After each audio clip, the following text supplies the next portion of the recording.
first dead body. Body. She too far. We got our first dead body. Body. She too far. Let's break down Khalil's dead body comment. Jury family, welcome. Guys, I have an update that I'm going to show you. I made a video yesterday, but as you guys know, I'm on the road. I'm traveling. Come on. And hold on for 1 second. Guys, let me get the sound off. There we go. Good morning. So, guys, I created, hello, everyone. Welcome to Kourt Chronicles. This is the Snakes in the Grass edition.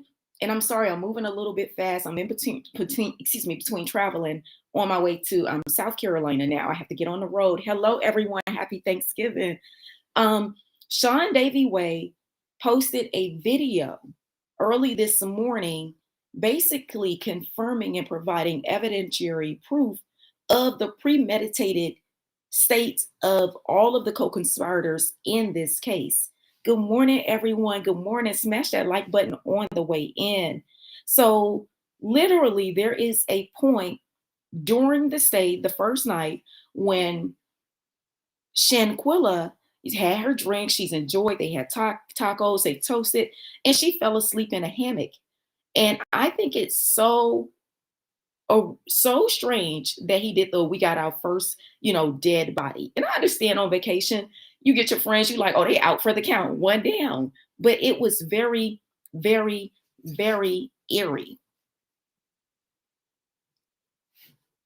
So with Sean Davy Way, he got this from, I think, North Carolina, Uncut. And I'm trying to cite everyone. And also, I got some more clarification. I want to do some updates and clean up on the reporting. Hey, Pink Honey, good morning. Hi, everyone. Welcome. So, doing some updates on the reportings. First things first, in the first video, I mentioned Cabo, Part 1. I mentioned a woman named Essence. Winter's middle name is Essence. And on that first day when I was getting information, I had a copy of her license and it said Essence Winter, how they write your name in a reverse. But I wanted to let you guys know when I'm referring to Essence, that is Winter. Number 2, I need to do a redaction because I said that it was Nazir who brought the suitcase, but it was Kalia who brought the suitcase to Miss Salamandra. She too far. Got our first dead.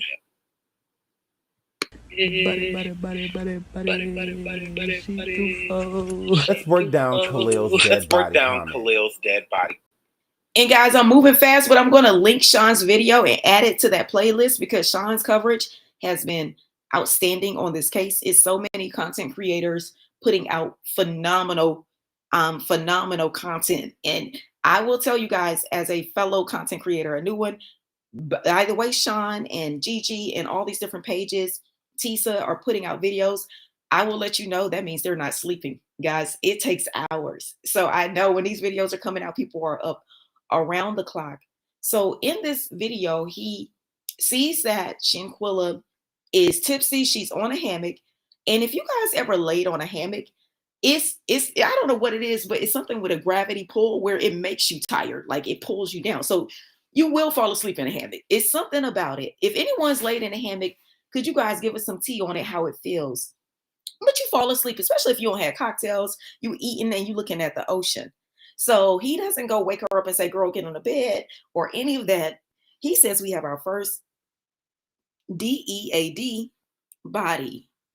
So in the video, again, there is a man not being a man, not being masculine, not being masculine, because gay, straight, bi, I don't care, men are men.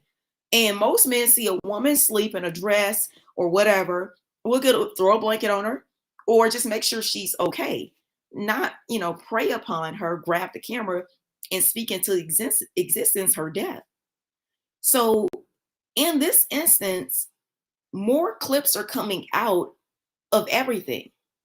Now, thankfully, we have people like Kyrie Irving with his big, broad, beautiful shoulders that donated to Shanquella's parents' efforts with the funeral.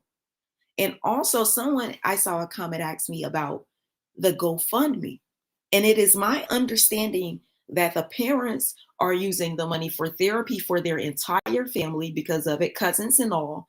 And also, there are concerns about safety because of the rumor that Shanquella was involved in a setup. So her family has some concerns about their safety in North Carolina. So in addition to losing your child and breaking bread with the people who allegedly deleted your child unknowingly, these people now have put the family in an uncomfortable position because they're saying that she was involved in some type of thug life, which we all know is a lie. And we know that all of the Cabo Six have demonstrated and proven themselves to be pathological liars with a proclivity for deletions. And, we're looking forward to the locked up abroad. The United States has given Mexico permission, the green light, to execute extradition warrants against these individuals. We are waiting to see if Mexico will declare them as a person of interest. We now have the premeditated video with them saying how they have the body. Winter, come on. They were playing a drinking game. Oh.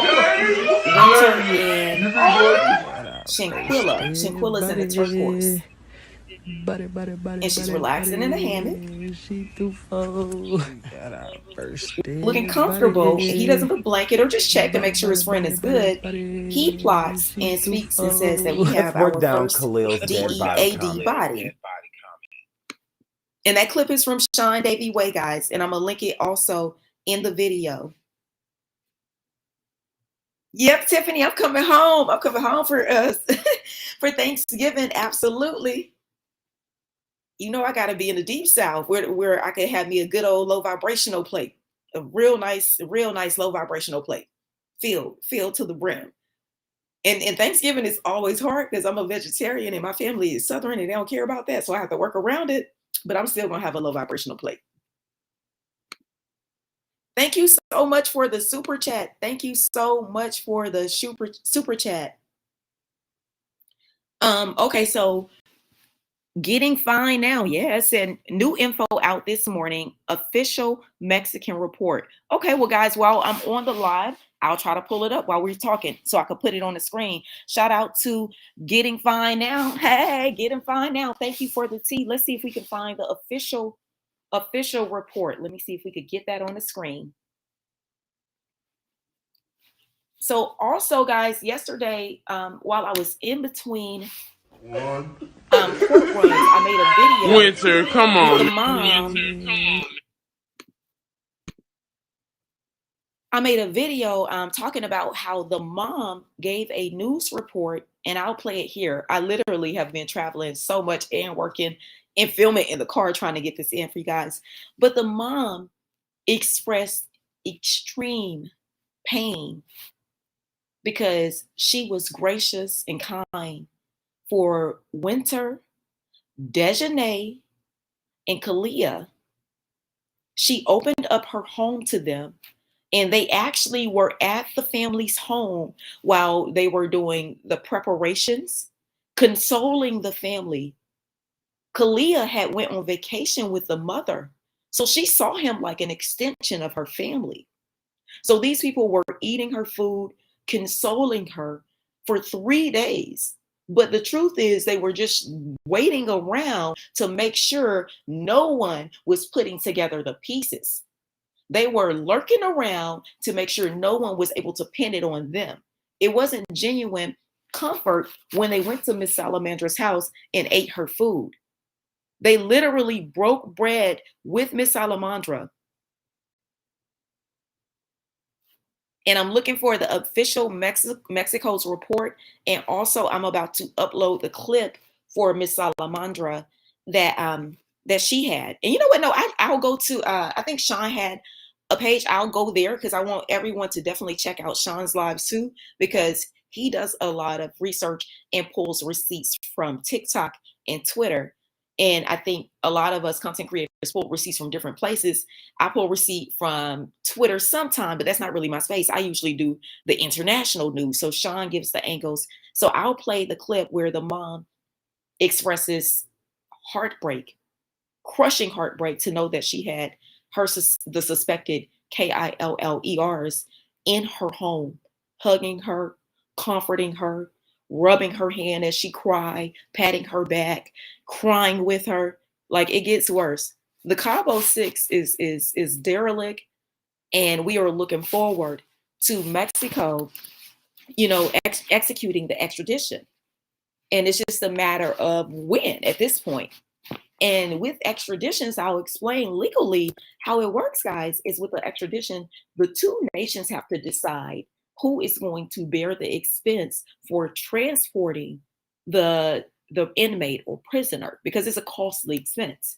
So sometimes they meet at the border, or if it's a very heinous crimes, the United States will give them permission to come to a select location to pick up the criminals. In this case, because it's 6 of them, the Cabo 6, and they're all over the United States, but it looks like they're concentrated in the East Coast on their hideouts, because the last updates we had were people were hiding in Connecticut, New York, and ducked away in the deep country in North Carolina. So at this point, it will be an issue of getting the extradition warrant, then doing a warrant saying that these people are fugitives in the United States, and all states would have to get involved in trying to apprehend these suspects to surrender them over to the federales. So legally, it's a lot of paperwork, and it feels like it's moving slow, but literally they have to do the paperwork to do the cross-border transfer, all of the judicial adjudication paperwork. And the United States still has its due process procedures for releasing people also. But the fact that they've given green light to Mexico to come pick up the Cabo 6, these scumbags, is a very, very positive sign. The most difficult thing that all the feds in the United States and the federales struggle with or will have to worry about is apprehending suspects that are actively on the run. That's the number one thing. And when you are on the run, I will clarify and say, yes, being on the run while you know you have an extradition warrant out is a felony. Being on a run in general is a felony, but in law, there are aggravating charges. And that's an aggravated charge to, be on the run, be aware of it, and know that you are possibly wanted in 2 countries. So at this point, we're waiting for the federales to hit the pin. So I don't know what's going on, and I don't practice law in Mexico, only the United States. So I will say that it's a paperwork process. But with the pressure mounting, I see that Mexico's authorities are changing their tune and getting a little more serious, because people were calling out the federales because they didn't even do a press conference or any type of official media release. Everything that we know at this moment has come from content creators and various internet sleuths across the world.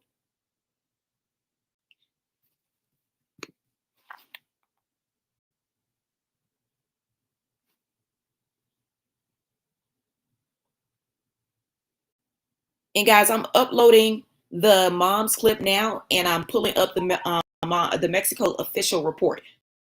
So I'm doing two of it in time, but it's official, y'all. These people, they were snakes in the grass. They were snakes in the grass in a way that defies human decency.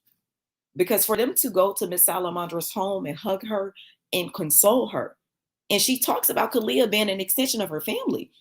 She said that's her daughter's best friend. She's invited Kalia on vacation with her family.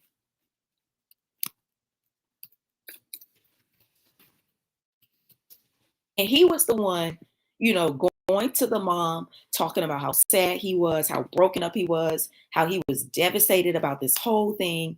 And it was all a lie. It was an absolute lie. There was no devastation. Kalia was not broken up. He didn't care. He was at the mom's house to make sure no one was on his tracks.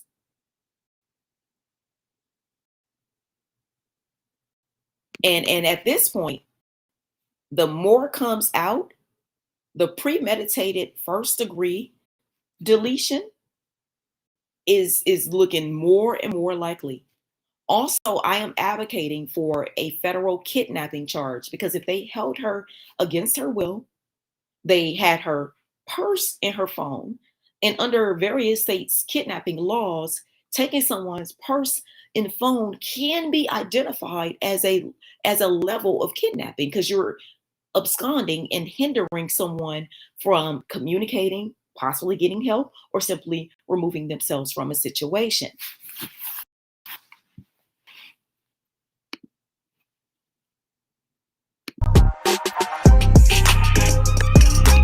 So guys, I'm playing the video that I made yesterday, just didn't have time to upload, for the jury family with Miss Salamandra.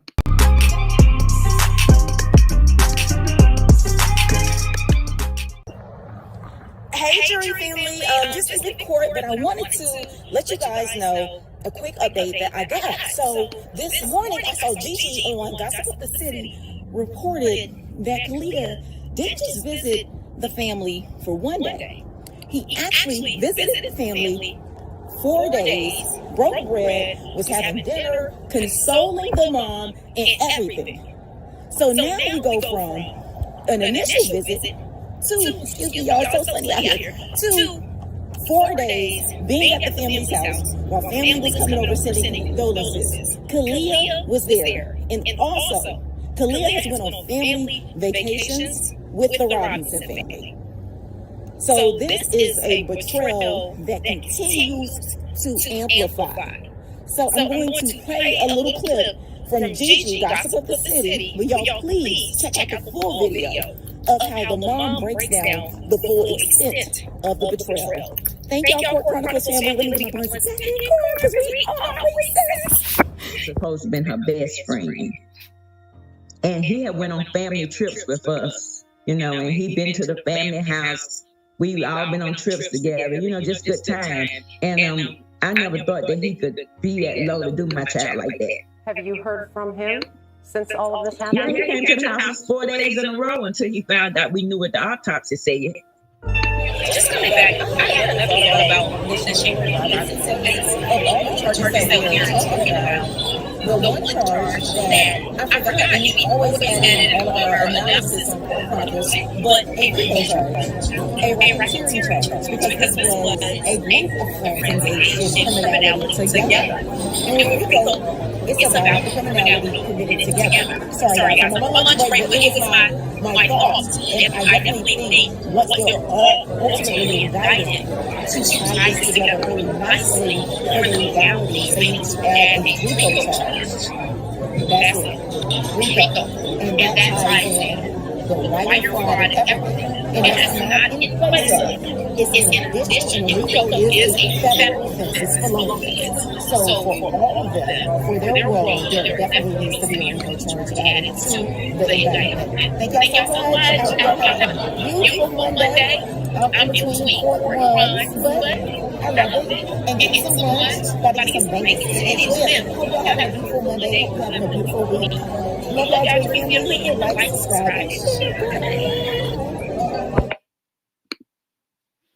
So that was Miss Salamandra's clip. And guys, yesterday I was trying to literally make content on the road in between court working. It was impossible, but I definitely wanted to get it out. So Gigi with Gossip of the City dropped that clip. Sean Davey Wade did a full expo and analysis on his live, breaking down the timeline and the betrayal. And today we're just kind of looking at the legalities of RICO and all the types of betrayal. And under the law, betrayal is something we think about as just like someone being shady, but betrayal opens the door to those crimes of deceit.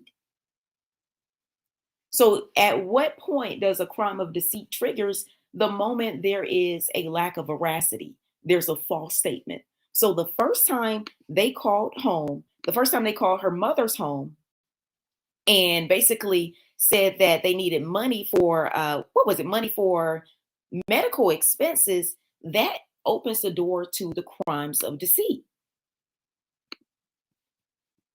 So in this case, now we have evidence. We saw video footage of them in the room congregated, plotting and planning while she was putting on her bikini. And then we see them basically announcing or speaking into existence that she's a gunner after they were playing a drinking game. Birthday buddy. Buddy. She too full. Got a birthday buddy. Buddy. She too full. Let's break down Khalil's dead body comment. And that clip is from Sean Davey Way. And I'm have a playlist in here, Shanquella, and I'm have all the content creators. They're in there, guys, all the videos.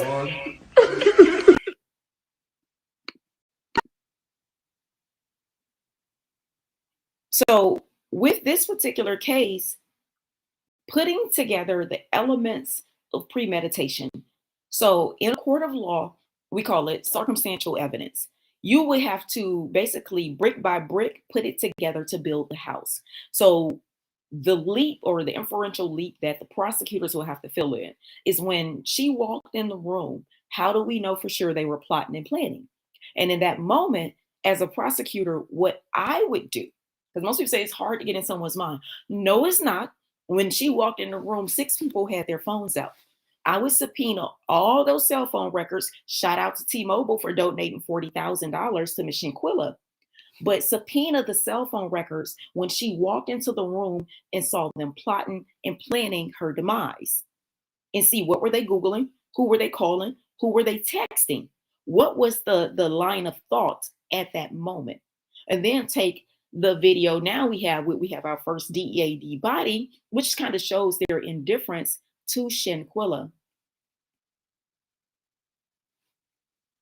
So at this point, guys, I have the death certificate, but I do not see the official report that people are mentioning. Is that the report from the Secretariat, the Mexico Secretariat? And if anyone has it, please email it to Chronicles@gmail.com and I'll put it up on the board because I couldn't find it while I was sitting here on the live, and I definitely want to get all the information out about this case.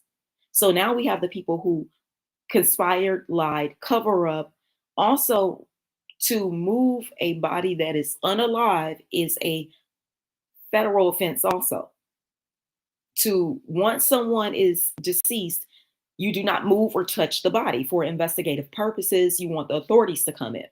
And ultimately, when you move the body, you're tampering evidence and you're obstructing the investigation because they are not able to unpack everything. It makes it harder for them to reconstruct the mechanism of injury. So with the Cabo 6, I don't know if they are still on the run and if they're out there, but maybe they should enjoy their last Thanksgiving meal because I hear it's tough. Like, I understand the United States prisons are tough, but Mexico prisons are really tough. And I heard they don't even have heat. So when it's cold at night, you just got to tough it out.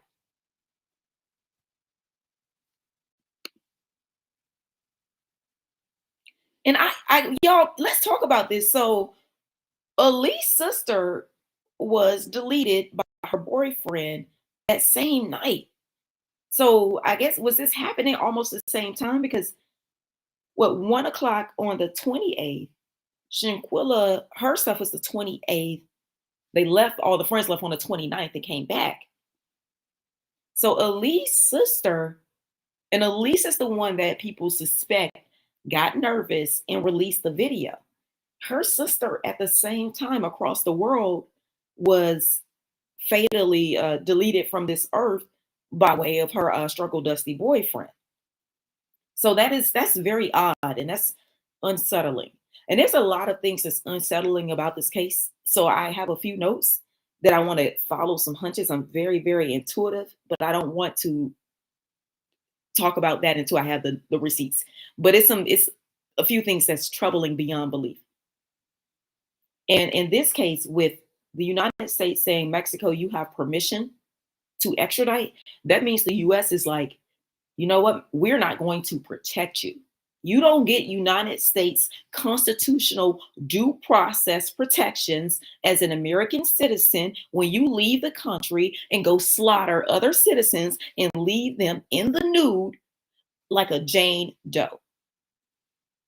So the US has said, no, you don't get the luxury of a constitutional due process United States legal system. We're going to throw you through the wolves, and whatever happened with the federales happened. And I was looking online. It does not appear that public defenders are made available for non-citizens in Mexico.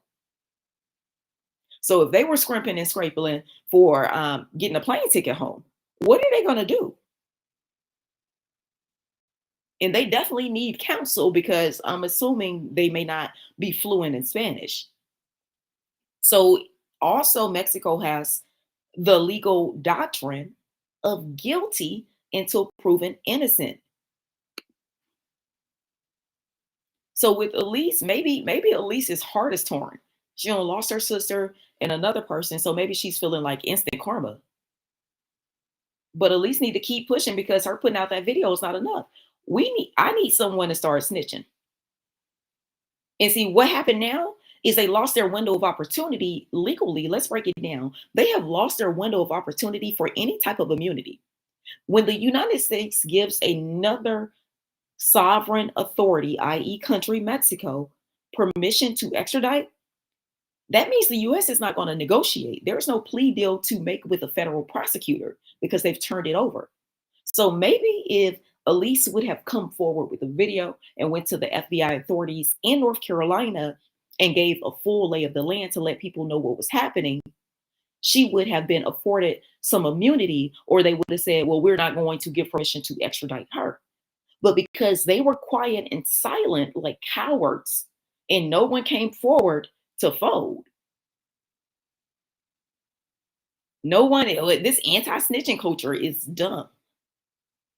So with that, every single one of the Cabo 6, and I'm pleased with it, have legally lost their right to any access to immunity.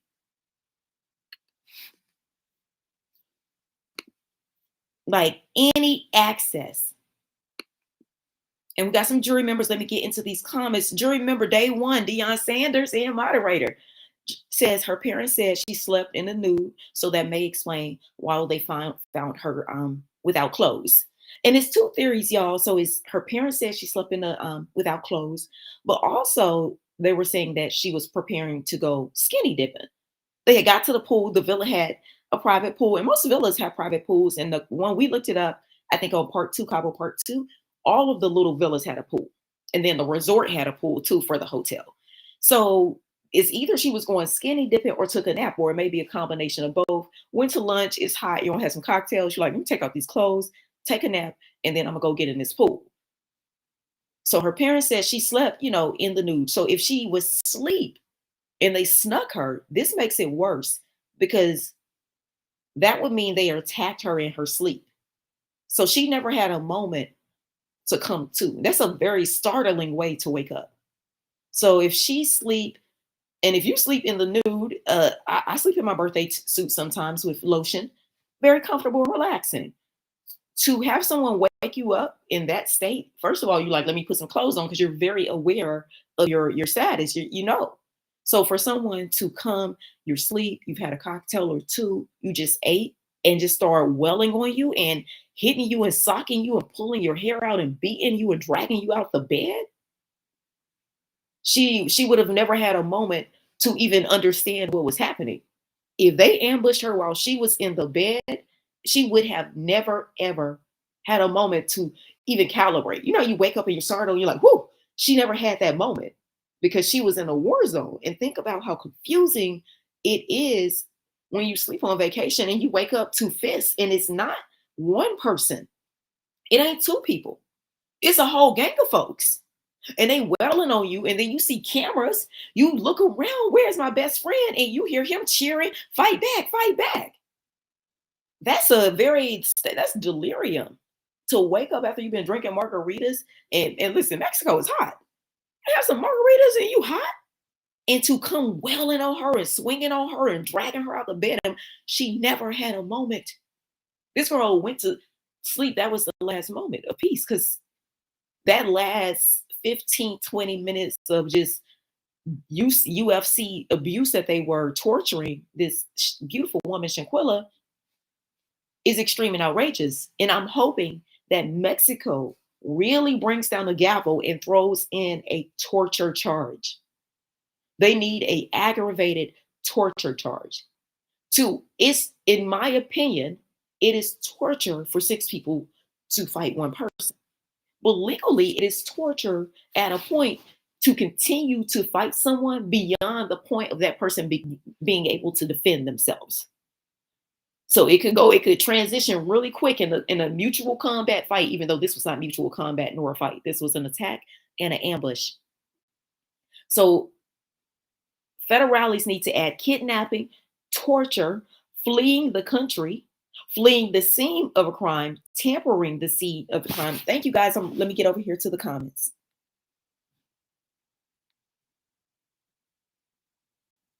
Thank you, Hunter. I'm reading the comments now.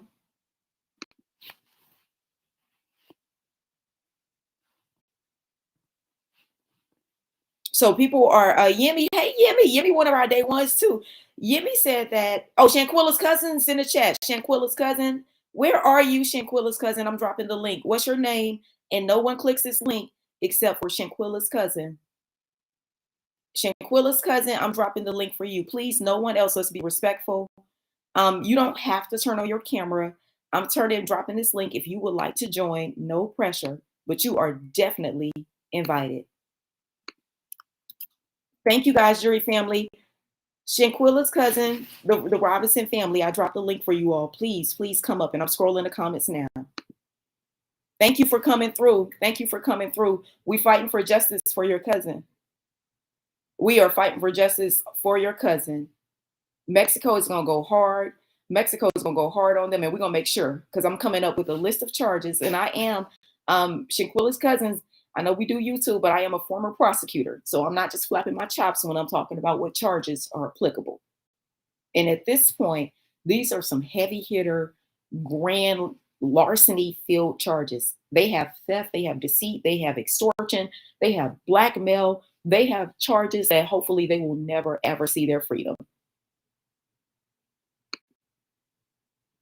Lady Ray, we are so sorry for your lost love.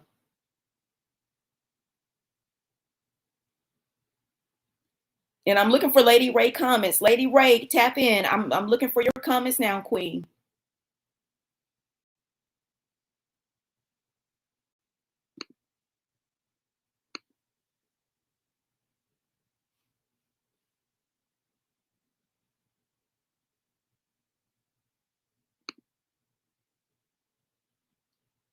And give me 1 second, guys. I'm scrolling up. I want to make sure I get my hands on Lady Ray's comments, and the chat is moving fast. I'm going to slow it down and find Lady Ray.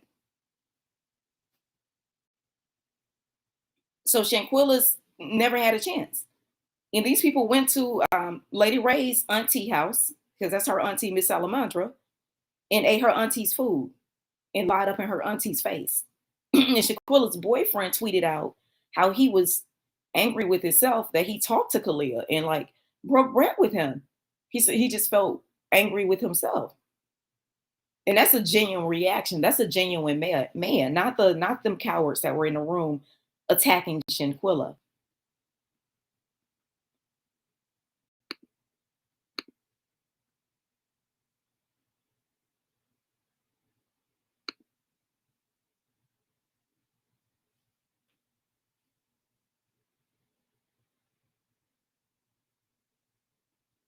Moderators, can y'all help me find Shanquella's cousin, Lady Ray? I'm trying to find her. Lady Ray, where you at, sis? We want to talk to you. Excuse me. If you want to come up, you are more than welcome. I dropped the link. You are more than welcome. Our deepest condolences. Our deepest condolences. Toya said, can I call in? Absolutely, Toya, but give me 1 second. Let's make sure if Lady Ray, the cousin of Shanquella, wants to get on the line, let's make sure she comes up first. But absolutely, let's just give Lady Ray a few seconds. She don't want to talk. Respect. Lady Ray, My email is kourtchronicles@gmail. If there's anything that you would like for us to report, anything that we need to correct, please, please, please, please, please, please.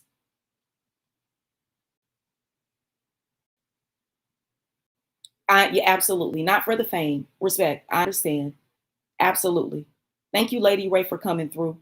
If there's anything that if we're handling this in any way and the family wants us to handle it differently, please let us know. We want to be as respectful as possible. Thank you for joining the chat. Our condolences. Someone said, I just pinned the comment. Hold on, let me go back up. These comments be flying. Hold on. What's Lady Ray? And y'all bear with me because I want to just at least pin Lady Ray's comment so we can just make sure we pay our respects. I wish the moderators could pin comments too, because y'all be seeing them. Y'all the bomb. Let me go up. Hi, everyone. Okay, I think I'm almost there. Hold on, Lady Ray. I see the names, Lady.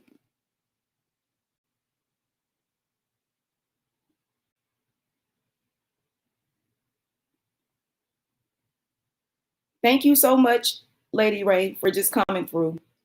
We just sending you condolences. I mean, I lost my brother, and I can't even imagine what you're going through. I know what it feels like to lose someone very close.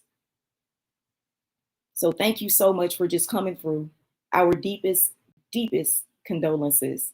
And Lady Ray, we're not gonna stop putting pressure on the authorities until all 6 people who were involved in this situation is locked up. We are not gonna stop applying pressure. So Lady Ray, we're not gonna get quiet. We're not gonna take breaks. We are gonna keep applying pressure. We're gonna keep applying pressure. We're gonna keep calling authorities. We're gonna keep putting together emails. And like you, it ain't for fame. And everyone probably could tell you in my chat, I don't do it for fame. I like to make sure people know the legalities and the truth, because TMZ and the media will give sound bites. And we need Black lawyers to speak out and just tell the masses and educate our people on how the law works and the legalities. So I'm with you. Thank you so much for coming through. Lady Ray says, I appreciate everyone who tries to cover this heartbreaking situation with all the nonsense. Nobody understands what we are going through. My cousin was everything positive. Thank you. This is just heartbreaking. And I'm gonna be honest, I'm not on camera because this is just too sad. And I don't want to be that person, but to go through this type of betrayal and to, Lady Ray, her family, they're living through it through the media. It's the biggest story. And they still don't have answers, to have the Cabo 6 get on social media arrogantly and be dismissive of the family's grief is more than most would be able to even bear. So Lady Ray, you have our deepest condolences. And again, please email me if there's anything that's inaccurate or just not right or not handled properly, because we want to be as respectful as possible to your family during your bereavement as you all try to navigate this process.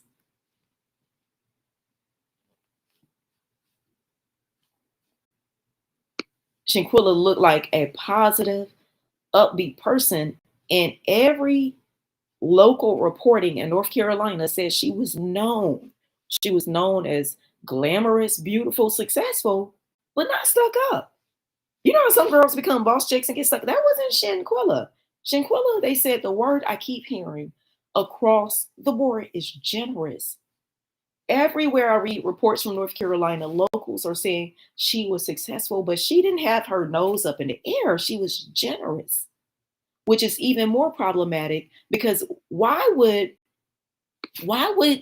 friends even need to steal from a generous friend? We know Shanquella was generous because she even put the Airbnb, she fronted the cost. And then they go and they engage in this, and they're so arrogant, they made videos of the entire plot the whole time. And they're silly because they thought running to the United States was going to protect them. maybe the Cabo Six think they are some type of trust fund billionaire. They must be confused about America. So maybe we need to give a civics lesson on America and the judicial system and this treatment of Black people, because they apparently thought they were going to get some trust fund treatment. Oh, we're going to run to the States and just hide. No, no, no, no. The federales are looking for the Cabo Six. We need them to execute that warrant, because the United States are going to have to get them involved. If they all over the US, the federales don't understand or know the US territory. It's 50 states. They know their turf in Mexico.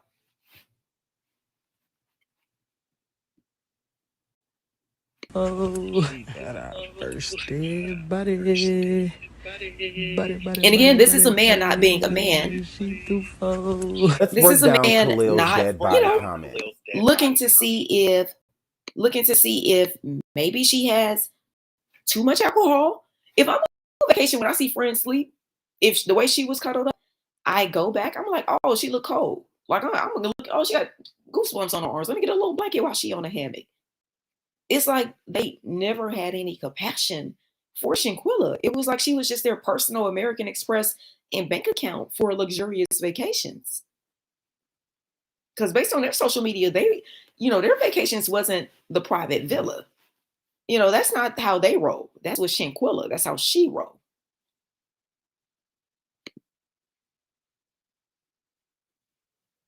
Gloria said, jury member Gloria said, imagine stealing 10K to be shared among 6 people.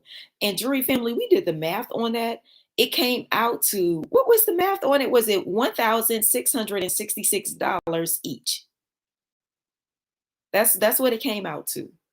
So we see that 666 happen to pop up and how they divided the numbers. So they did it for less than rent. Because I'm like, if you live in California, you ain't paying rent with that. Or Atlanta, if you're in a major US city, that's not going to cover your rent. So they did it for less than rent, definitely. And probably not even enough to get home. $1,600, they spent that probably in 24 hours. So at this point, looking at it legally, even if, because I think the United States is doing a little bit of a scapegoat, saying Mexico can extradite, the United States federal prosecutors, and they could add me if they would like, what's up? Because y'all know I eat y'all up for snacks up in court, so don't play. The federal prosecutors, they can and need to move forward with federal charges that they can apply in the United States. And the number one they can do is obstruction of justice when they lied to authorities. They can do the wire fraud when they were calling the parents, demanding $5,000-$6,000. And any parent, if you hear your child is sick out the country, you're going to sell your car, your right arm if you need to get money to take care of your child. So you got wire fraud, lying to the authorities, flee. And so that's US-based crimes. Also, when they came back to the US and continued to plot and manufacture how they were going to do the cover-up, the conspiracy continued in the United States. So I don't know why federal prosecutors get real confused, like they don't know how to work. Y'all want the tea? Because I was a prosecutor. Lawyers are real people. And y'all know from Kourt Chronicles, this is the absolute busiest time of the year. And sometimes they just don't want to do the work. And I know the TV makes the feds look like this. The feds is majority white men who are lazy and entitled, and they don't like doing work. So they usually wait for social media sleuths and put stuff together 6 months later. I don't know why federal prosecutors are moving this slow. I was a prosecutor in Fulton County, Atlanta, where it's real spicy. And when it was a high profile case, even though Paul Howard was an absolute 100% piece of trash, and I say that with my whole heart, as the DA, he did not play and move slow. Now, his motive was he liked media attention, but still he moved on indictments and getting accusations out. So all of the crimes that they can be indicted for in the US, federal prosecutors need to issue the warrant, detain them until Mexico files for the official extradition notice and says, bring them out, cue up the TI.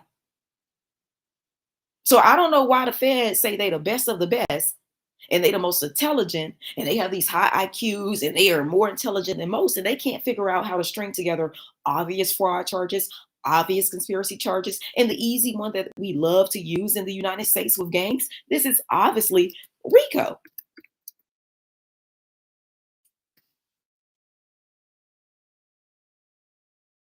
And let's break it down.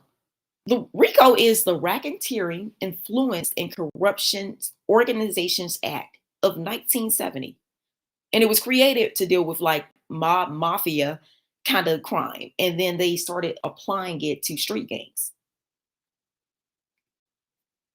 So RICO seeks to strengthen the legal evidence gathering by establishing new panel prohibitions and providing enhanced sanctions and new remedies for dealing with unlawful activity.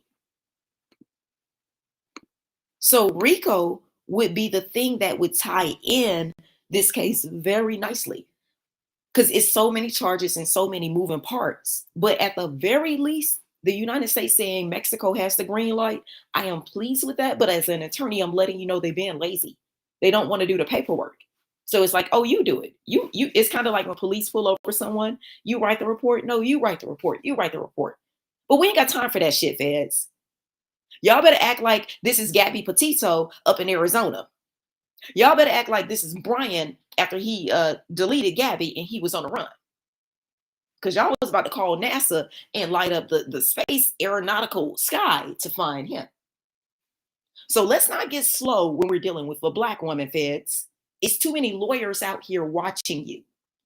So that Mexico has the green light to extradite. I'm a former prosecutor. That's lazy. That's the easy way out. I don't want to do the paperwork. The feds can bring charges in the United States. The feds can bring applicable charges to the United States.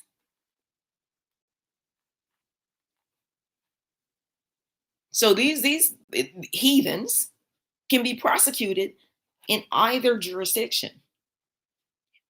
Either.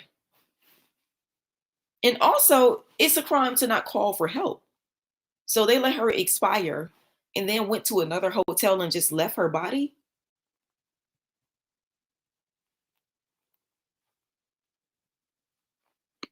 So we are sending prayers and condolences and also to the family and also pressure to the legal authorities. I'm not going to let legal authorities lie to the public and make it seem like it's hard. The United States federal prosecutors are trifling. North Carolina DA, I'm calling you out. You trife.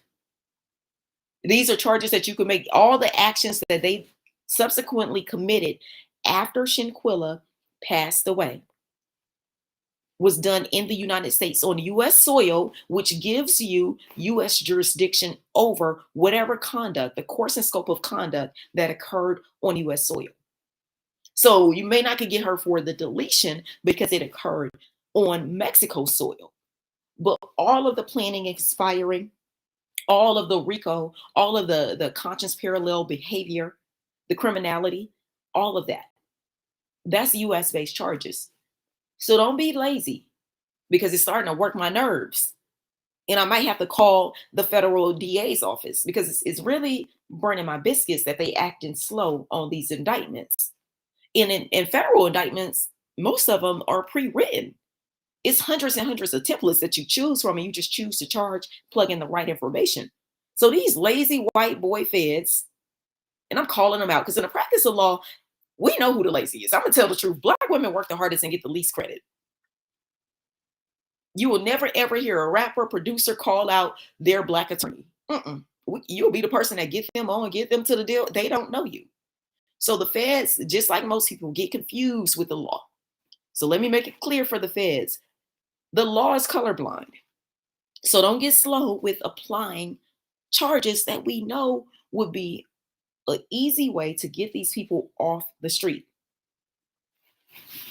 Because I think it's 1000% unfair and disrespectful if these people get to celebrate Thanksgiving out free.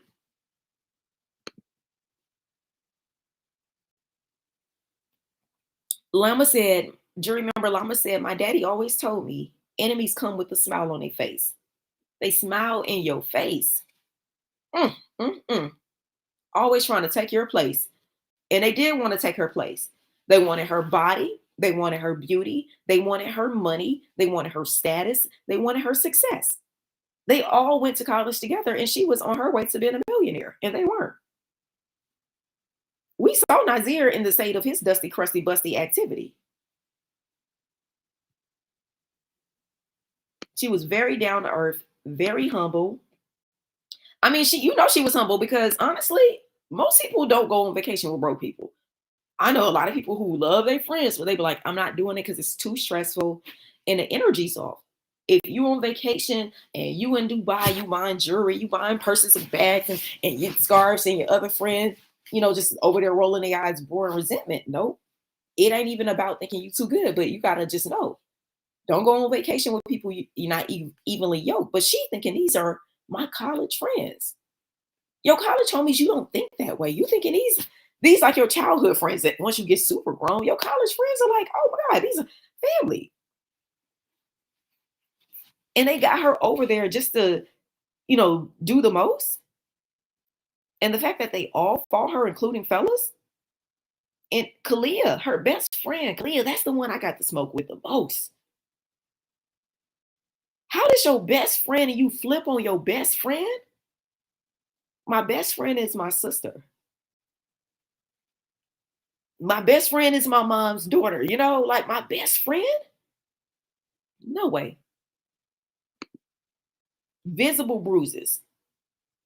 And what type of animal keeps fighting someone when they're not fighting you back? That's not a fight. That's barbaric behavior. That's animalistic, barbaric behavior. Because it's just the human compassion in people. What makes you just want to keep going? And Winter is the biggest chicken of them all. Because she had to wait for everybody to go do the work, and then she come with the last little choke slam. Because she couldn't, like, they all are trite. And I just pray that by December 31st, that the fellas are standing under a mistletoe in a federale prison, looking at a Jose as he puck her up and blow him a kiss. I really, really hope that they are locked up very soon. Because when people are not course corrected for something like this, it brews a degree of narcissistic arrogance that is pathological and dangerous. So I am taking issue with all of the Cabo 6. But jury members, and I want y'all to vote. Please tell me, who do you think is most liable? Because I'm putting the energy on Kalia, the best friend. Because I don't care what goes down and what we're gonna do, no one's gonna come for my best friend. And y'all sure ain't gonna gang up on her in the nude.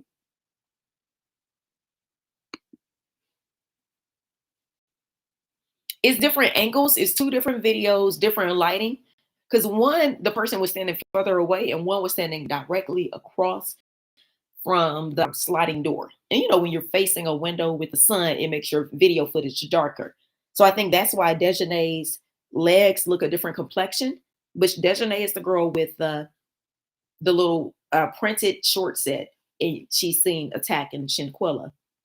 And here they're just playing a game, enjoying themselves.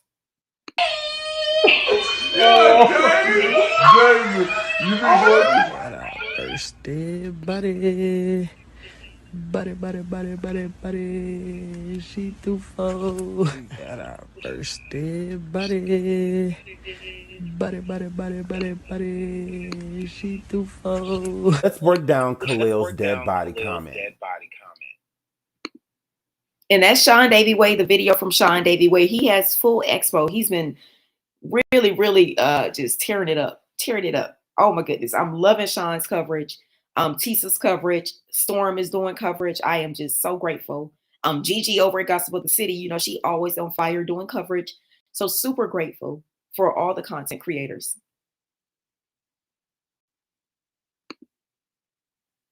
Jury member day one, A1 moderator, jury member Phyllis Kelly. Phyllis, thank you for your emails too. Said credit card for fraud warrant should be issued in the US. Absolutely. And it could be issued in both, because the call was made in Mexico, but it was made to the United States. And the transfer happened from the dad's account in the US. Dad banks in the US and North Carolina. He like, I got to do what I need to do to get my baby girl medical care. So her dad is not going to think twice about it. And we got clarification. Bernard Robinson only had one child. Shanquella is his only daughter. Salamandra had more than one child. They were no longer together, but they had a healthy co-parenting relationship with Shanquella as an adult. They had a good dynamic. So Bernard, this is his only child. So when someone says she is critically ill, stuck 2,000 miles out the country, and needs acute medical care, dad immediately goes, does what he needs to do to effectuate the wire transfer. Those funds coming from a United States bank, most likely North Carolina, where Mr. Bernard lives, going over to Mexico does trigger wire fraud in the United States. So federal prosecutors really can get on it. And the feds don't play with money crimes. They don't.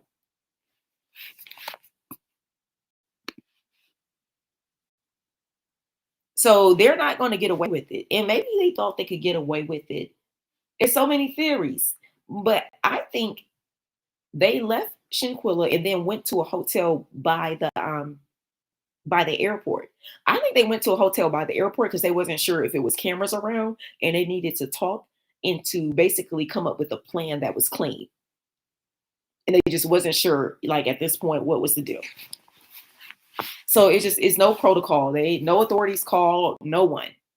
And it still baffles my mind that they moved her body from one location to another. And this is the death certificate is saying her body was located in the living room, but there were news reports saying that her body was in the bathroom.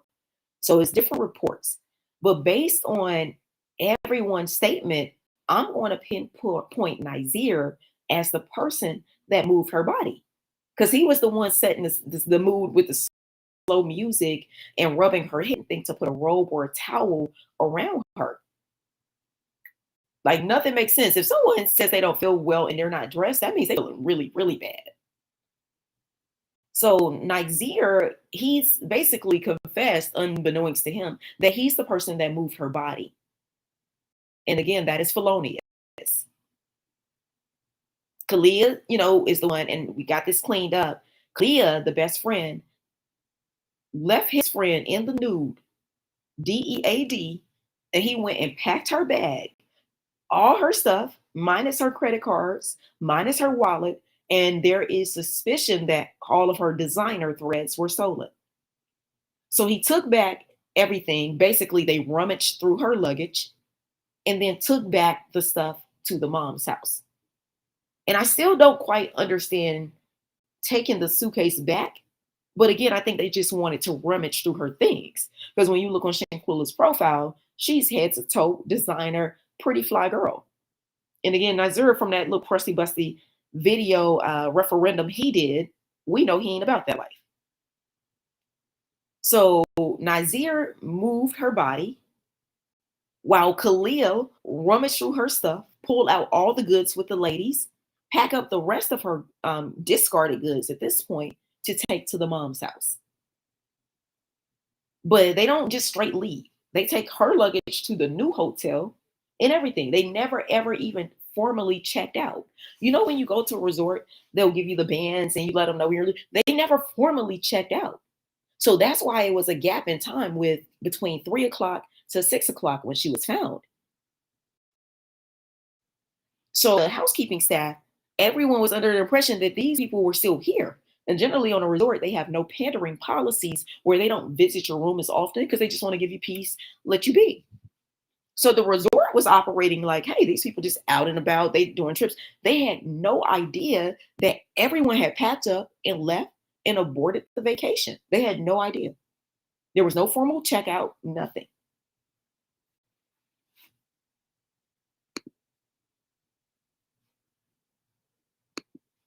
So they recorded everything. So jury member Jill said when she fell asleep in hammock, that was before they got drunk. Okay, so, and that was the first day. So maybe they were tired from traveling, because coming from North Carolina to Cabo, it's like flying to the West Coast. It's a lengthy flight, like 4.5, 5 hours. Climate change, unpacking, getting unsettled, airport, customs, blah blah blah. A little tired, like, okay, let me get some food, take a power nap. And a lot of people do that. When you get on vacation, you take your power nap because you're like, yo, I'm about to turn up. Let me take a power nap because it's about to be on.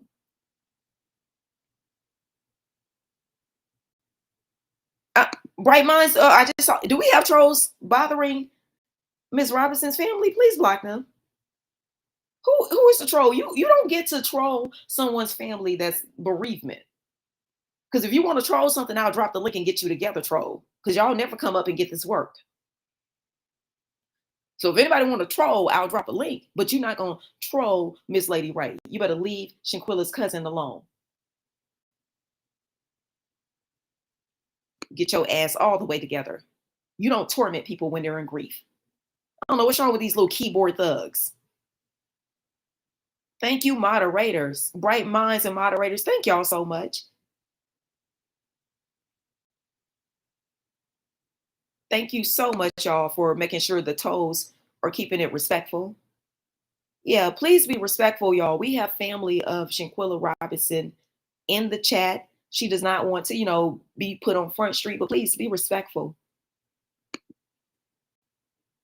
It's taking too long for an arrest.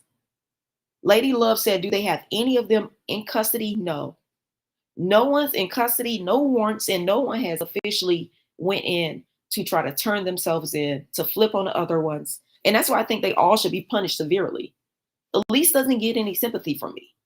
For her to lose her sister and take someone else's life and still, she should have went to the police department and just fell down and had a meltdown. Like, my God. And no one, so when you know of a crime and you don't report it, at a point you do become a co-conspirator. At a point you do. So no, they're not in custody, but the United States has given Mexico the green light to execute extradition warrants.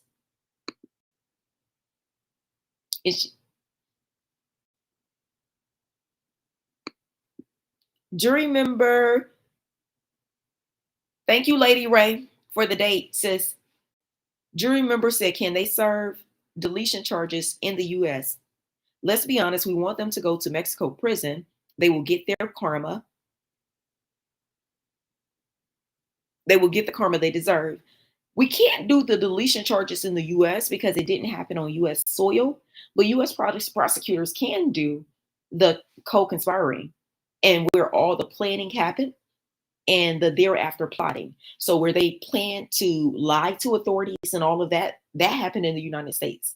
The wire fraud happened in the United States. The RICO charge is across the border, so it's eligible for RICO.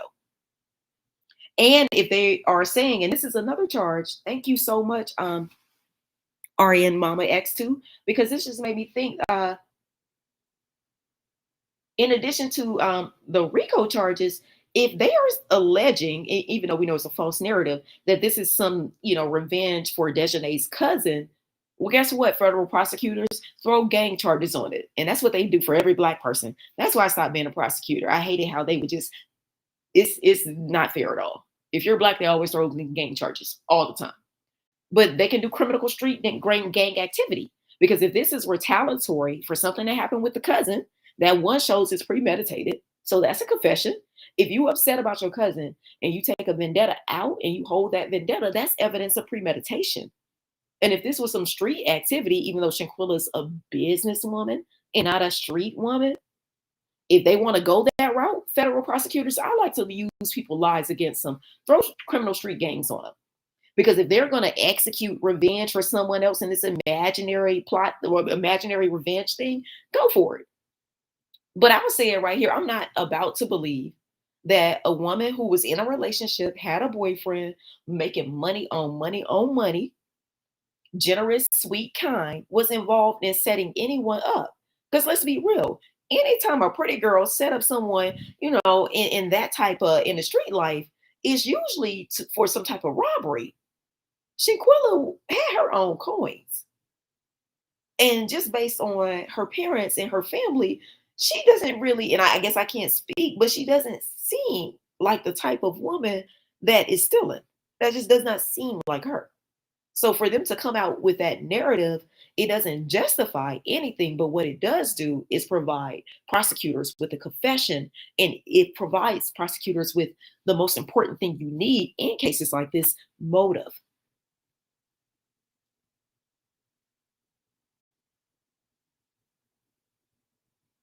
Jill said, Court Chronicles, you're not stating, okay, tell me what time was she in the hammock? Give me the timeline. Thank y'all. Say you're not stating the correct time she was sleeping in the hammock. I don't know what time she was sleeping in the hammock. The times that I'm reporting is the 3:15 from the autopsy, and the ABC had an article where the authorities said they got the call at 6:15 and went out. And once they did the autopsy, they saw that 3:15 was when she passed. But what's the time on the hammock? Let me know. Thank you so much. Thank you so much, y'all. Lady Ray said this happened October 29th. Okay, perfect. Thank you so much. Thank y'all so much, because we getting it and we doing it real time. And y'all know we ain't perfect, but we trying to get it right. So October 29th, and let's get the hammock time together. And it's our understanding, y'all, that it was a birthday / business trip. So she wanted to kind of make it a 2-for-1.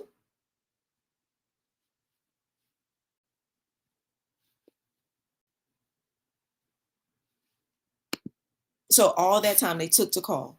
So what happened was no one was in the room. So housekeeping went to service the room, refresh the towels and things like that. And that's when she found Shanquella unalive, because her friends had packed up her stuff, their stuff, and left and booked flights on her credit card. And Jill, I'm scrolling through the comments because I want the hammock time. Please, thank y'all so much. If it's any information I'm misstating, please tell me. We could correct it in real time. Thank you so much. Thank y'all for all the emails too. Thank you so much. And I'm trying to go through everything. Thank y'all so much. Kalia has zero compassion. It's expected from the other calls. They didn't like her. Other calls, they didn't like her to begin with. So if they didn't like her to begin with, that goes, this is now looking like the plot and plan definitely happened on U.S. territory. And they got her out there to trap her and mistreat her. Yeah, I'm not going to Mexico. I was scheduled to go to Mexico in March. I'm not going. I'm either going to Belize or Jamaica. Either Belize or Jamaica. Kim Aquarius, I see your comment and I want to pin it. That is, I'm not going to pin it. I'm not even going to read it because that just made my heart hurt. And we do have family in the group chat. Kim Aquarius, thank you so much for that. I'm going to screenshot that. I didn't realize that it was considered an eternal. It's extreme. I didn't realize that. Kim Aquarius just provided some insight that is a little gruesome. If you see her in the chat, thank you, Kim. I just don't want to put that up just because we have family in the chat and we don't want to re-traumatize. My goodness. My goodness.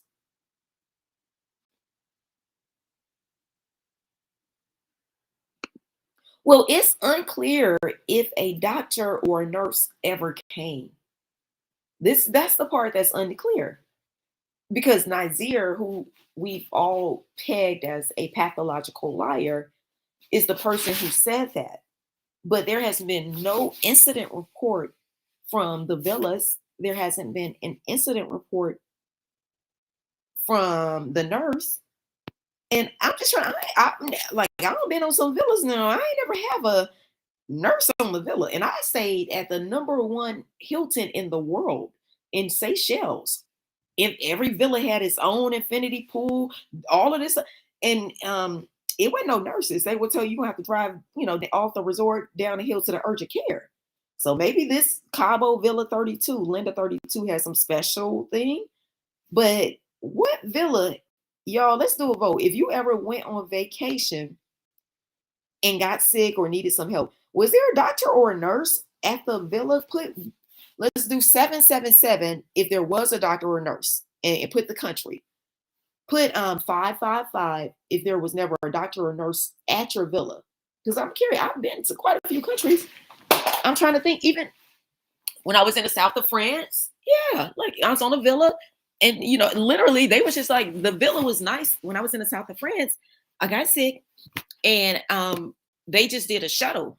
Like they didn't have any on site, but I had got like a throat infection real bad.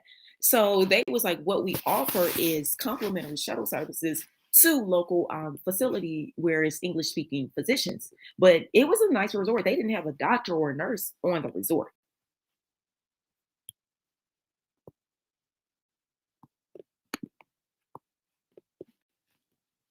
And they claimed they reacted based on street rumors.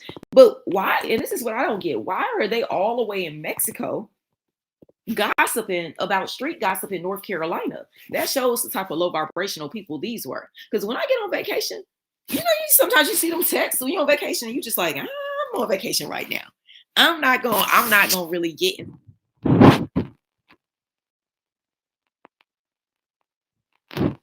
Hey guys, there's someone named Leonard that has been making a lot of videos about me. I never watched them. We said, what type of lawyer is live streaming instead of being on court? I don't know. This guy is very obsessed with me and my money, my career, my lifestyle. So I don't know. But what I don't do is explain myself to no struggle, Dusty. I wish I would. So you want to know what type of lawyer is not in court on a Tuesday? Boy, bye. What you want to talk to my boss? Here she go. Because she on her firm.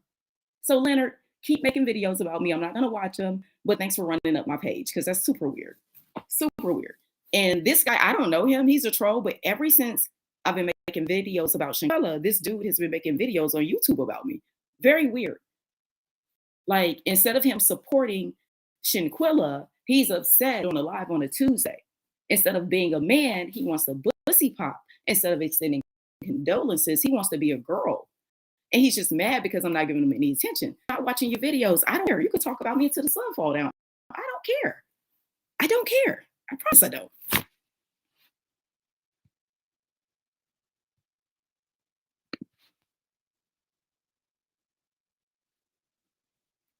And I'm curious, guys. So they're saying the doctor is liable too. Then they gave her shocks to resuscitate her with a spinal injury. Oh no, it ain't no way. They gave her shocks. Oh, this is. Whew. But at this point, if the doctor was trying to resuscitate her and he gave shocks, resuscitate means she's gone and we are hoping temporarily maybe. So I don't know how we would put liability there, but I'm gonna have to pull that report because that seems like an aggressive. The shocks seem aggressive, but also the shocks, them doing that tells me they lied to the doctors about the injury because the doctor wouldn't give shocks to someone if they thought they had a head injury. Medically, that's incongruent.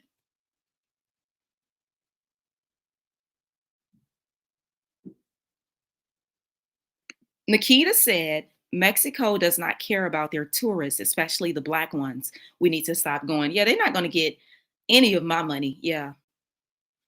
Until they get this together. No. And someone said, was Nazir her boyfriend? No. And that's the part that's most suspicious. Nazir was just a friend. Her boyfriend was not on the trip. And people said, why didn't her boyfriend go?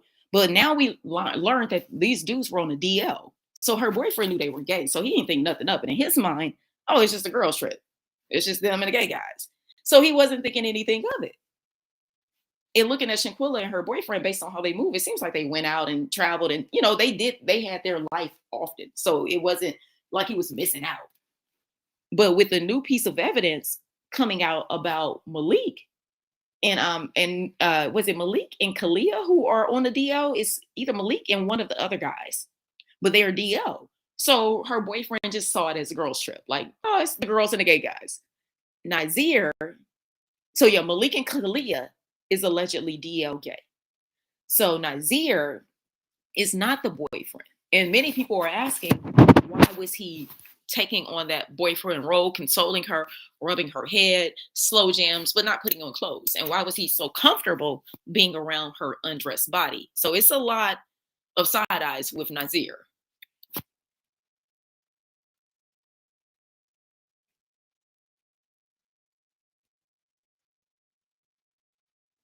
And I'm reading the comments to make sure I'm getting everything. Thank y'all so much for filling me in and just correcting any teeth. Thank you. No, none of them was at the funeral. No. The only the pictures I saw, her boyfriend had on a pink suit. They wore pink. beautiful, but none of the Cabo Six showed up at the funeral. Honestly, I think if they showed up, they probably would have been on a pitchfork. Oh my goodness. Uh-oh, Lady Love just dropped some tea that just made my head hurt. Oh my goodness. They wiped her phone before giving it to the parents. So it's being reported, we have Lady Love in the jury saying that Shanquella's phone was wiped before giving it to the parents. But what the Cabo Six didn't realize is that old iCloud will get you every time. Will get you every time. So they're going to have to get the federal authorities to access Shanquella's metadata in her iCloud.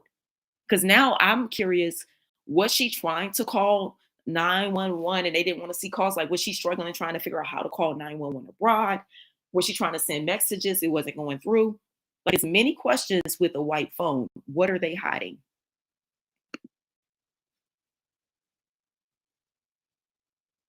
Thank you, Deion Sanders. So yes, she paid for the entire trip, and they took the cash that she had. And I mean, this is high level familiar extortion of the entire family, because she paid for the Airbnb, paid for the trip, airfare, and then on top of that, they called the parents. Got mom and dad shook, wiring thousands of dollars, and then they also took the cash that Shanquella had, because Shanquella had cash on her. And she's a businesswoman, and things like people were saying the number that we're hearing is about $10,000 was stolen. But I've heard between 6 and 10. And even neither of those numbers are shocking.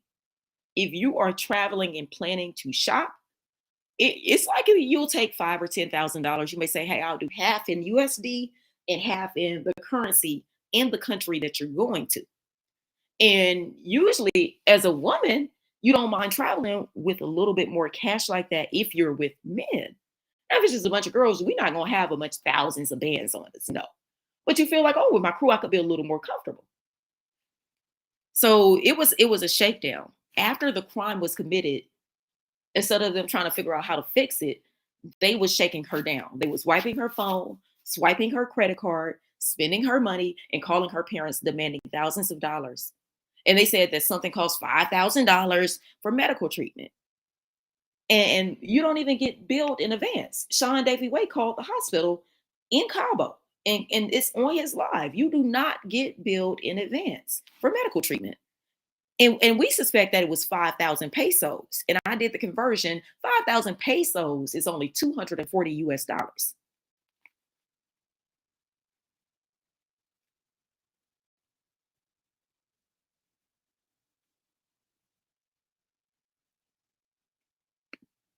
So at this point, after the crime, I think that shows the heartlessness, because they went on a spending, stealing money spree. In that 24 hours after the crime, where they had time to call authorities and do things to correct it, course correct.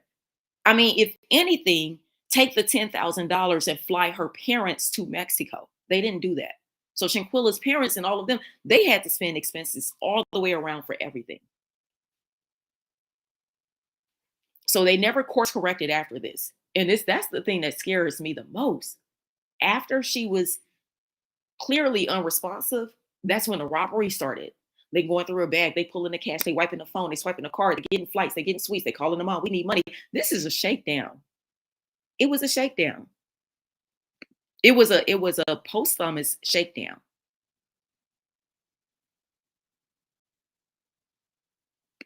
And then there are allegations that it might have been some type of undertone of lovers quarrel. Jealousy again. We got jury member Empress dropping tea, said, I heard Winter was secretly sleeping with Shaquilla's boyfriend and wanted Shaquilla's man. So maybe that's why she had the Russian, because she was a side chick, and side chicks ain't never no entree. And maybe Winter thought, oh, pretty privilege or complexion protection. I'm light skinned, I'm exotica, and I should be the chosen one, and she wasn't. Because that's some deep seat hate to see someone bruised, battered, unclothed, and unresponsive, and then you decide you got to do one more hit.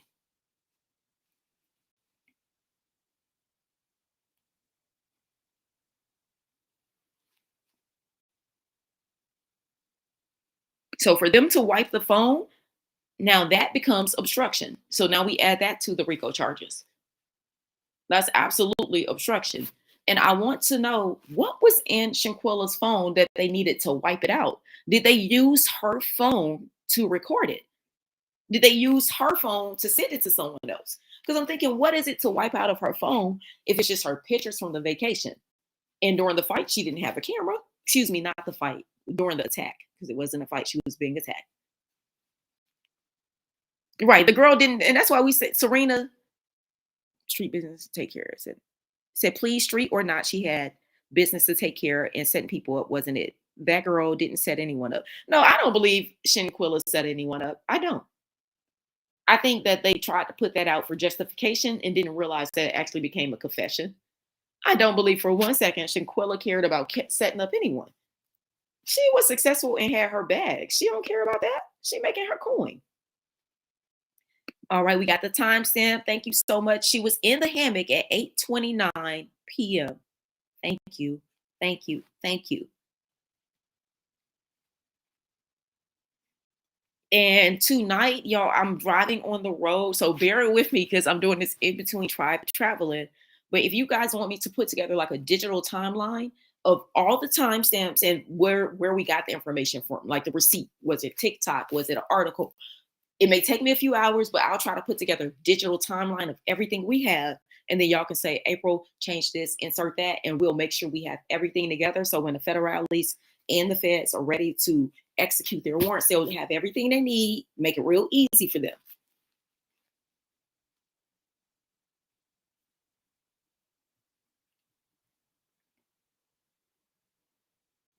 And so with Nazir, okay, I see the comment. Sharon Nazir said he got there at 3 p.m., but that has been debunked.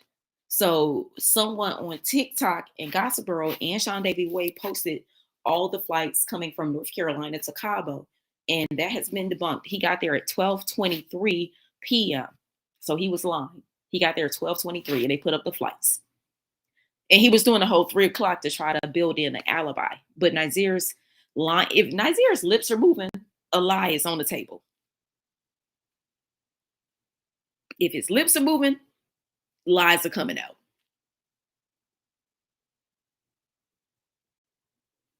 The Cabo 6 is headed to Mexico prison. And I heard it's real caliente tough. 555 okay, 7, okay. Okay, so 777, thank y'all for the poll. So someone said there was a nursing doctor in Puerto Rico. Okay, 555 777 Jamaica. Someone had a doctor on the resort in Jamaica. Nope, they didn't call for help, jury family. They left. The first call they made was to the parents to get money. They saw it as a window of opportunity to shake down Mr. Bernard and Salamandra. And I feel like Kalia, he knew the family best. So he already knew how Miss Salamandra was about her daughter. And they know this is Mr. Bernard's only child. He has no other children. This is not like, oh, my, with this marriage. No, that's his only child, his only baby girl. And they were demanding money.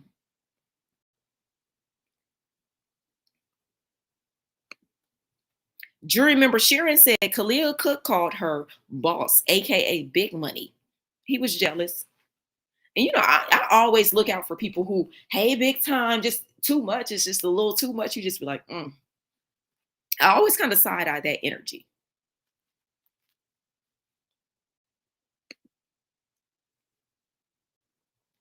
Well, Monty is still up for debate. I don't believe that a doctor or a nurse came to the room until they release some incident report or a resort incident report. I don't believe that, because by now the doctor or the nurse would have come forward. This case is international.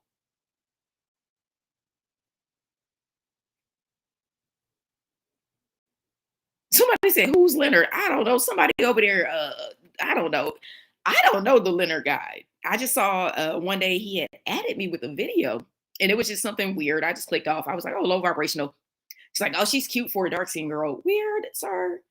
I'm not gonna lose any brain cells and a decline on the IQ for going there. So I don't know, but I appreciate him. Tell Leonard, make sure he at me and tag some of my videos.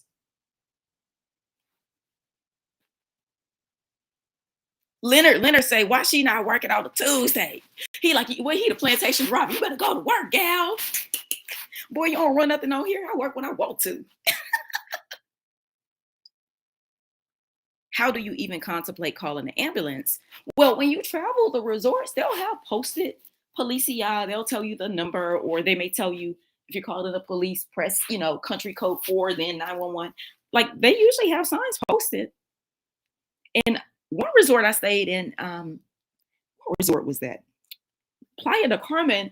It wasn't any nurses, but all over the resort they had these little booths that were red phones, and you could just pick it up and you could hit police or security. It was just 2 buttons because the resort was big, and it was just phones if you wanted to walk in and see the peacocks, but they had those emergency phones.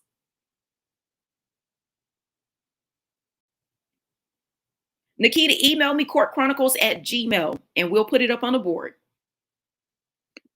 Thank y'all so much for dropping all seats. Thank you so much. Yeah, Mexico's jail is tough. Look, watching Locked Up Abroad, seeing prison in Mexico. It was prison in Mexico and prison in Venezuela. I was like, look, I never ever want to commit any crime.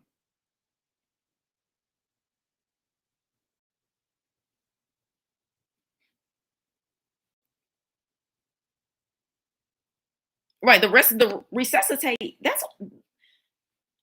I understand that Nazir said a nurse or doctor, that's his story, but we don't have any evidence of this mystery nurse doctor that came to the room. There's no incident report, so I'm not believing it. I acknowledge that Nazir with his lying self said it, but until the nurse or doctor released some type of report, I'm not believing it. Because the autopsy report said that it was housekeeping that found her in the hotel. Because I don't believe a nurse or a doctor would find someone in that condition and then leave them. And again, back to the same question. So the nurse and doctor came too, and no one put clothes on her?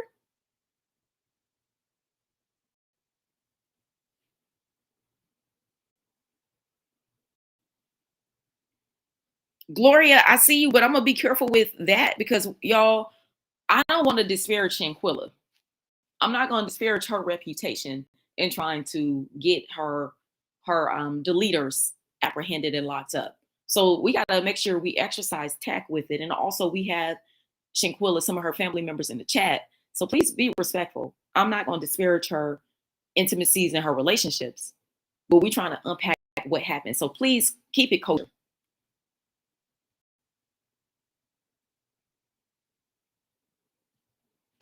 The cardiac arrest, I mean, I wondered with cardiac arrest, she's young.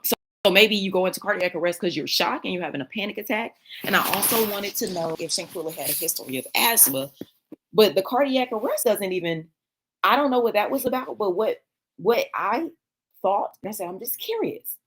Maybe they were punching her and hit her in the rib or something, and that caused cardiac arrest, some windpipe damage. It's more questions than answers at this point. But what we do know is Mexico has the green light to extradite. And what we also know is there are federal statutes under US law where they can be indicted. And it's just a question of, will the DA in North Carolina indict its citizens?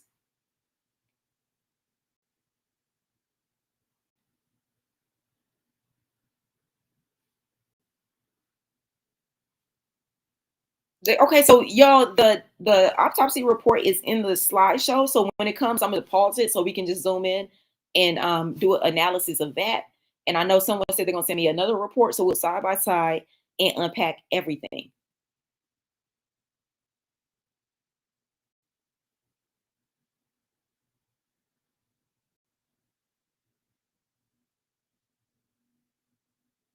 Yeah, so it's so many theories. So people are saying not only did the 3 women attack her, but they said also the 2 men, not Nazir, but Malik and Kalia, was a part of taking turns too. And it was something because Shanquella knew that Malik and Kalia were on a DL because I don't know, for some reason they thought they could hide it, but it exudes through them. Like I looked at their Instagram and clearly it was like, oh, these gay guys.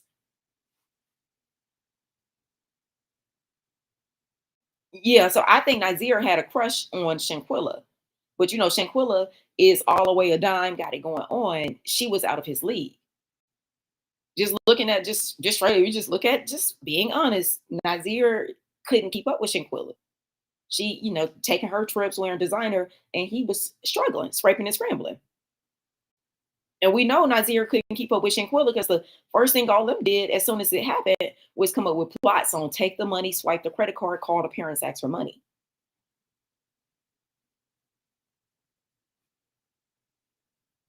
Yeah, they're done. And wiping the phone, that's obstruction. That's absolute obstruction. The act of deleting when you know you're a possible person of interest. Mm-mm. The FBI will be able to recover that. And shout out to T-Mobile who donated $40,000. So if any of the Cabo Six are with T-Mobile, so it's just a matter of apprehending the people and starting the adjudication process for prosecuting these individuals. Yeah, nothing gets wiped out. Metadata is permanent. It's permanent. And it will be able to show everywhere they went. You know, your phone tracks you, it pings off towers. So we'll be able to map where they went afterwards. And I'm curious to see footage. And I'm curious if anyone finds out what was that second hotel they went to. If anyone finds out, please let me know so we can call that hotel to find out did they know they were harboring fugitives.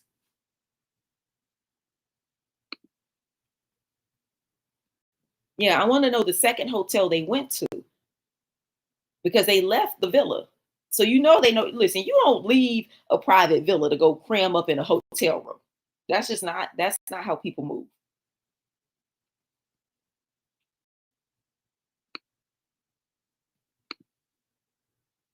And wait a minute, guys, I'm not gonna pause it on this one. I think we have another one where it's zoomed up, but if not, I'll put the death certificate on a separate screen.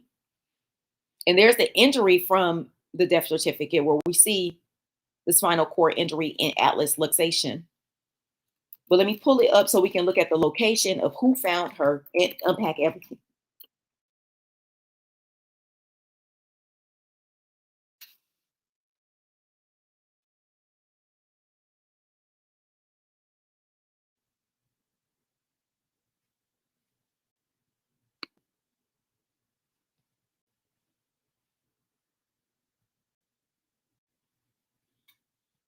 Okay, I got the death certificate. Let me share the screen so we can do a jury analysis of it together.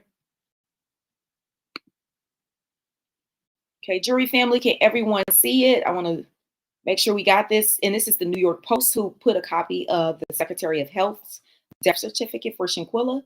It's a little bit blurry. This is the best that I have, but we're going to go through it. Okay, everyone?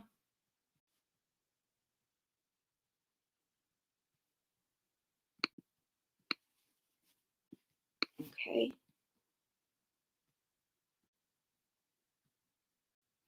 So we see Shaquilla, her middle name, Renata. It's a very pretty name. U.S. citizen. So they knew immediately she was a U.S. citizen. They had her address. So they must have used her identification. I'm sorry, I moved that pretty fast just to get it out the way. I want to go to where they found her. So we see what it was, severe spinal cord injury. Not just spinal, but severe. Okay, so it says that the person was found conscious in her living room. This was certified by a forensic doctor.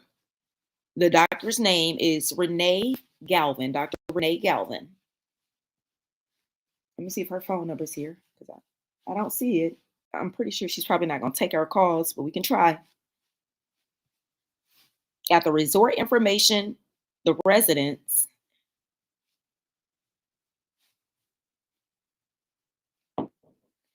And let's see, number 32, it says place where the injury occurred, accidental or violent. And they said residence. So they're talking about the villa. And I want to scroll up to see if there's anything showing who made that call to them.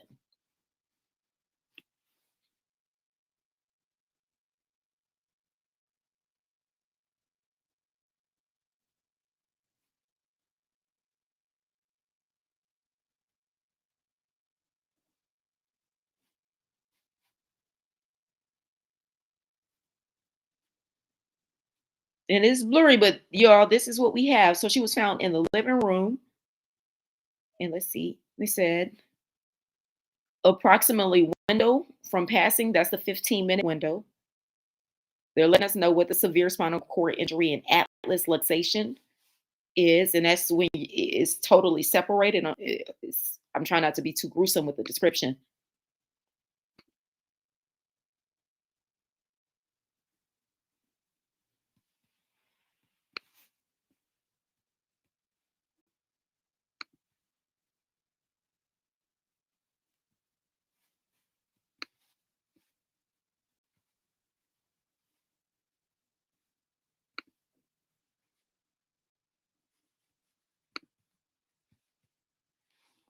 And I'm coming over to the comments, guys. I was on the other screen. I'm back. I'm on this side now.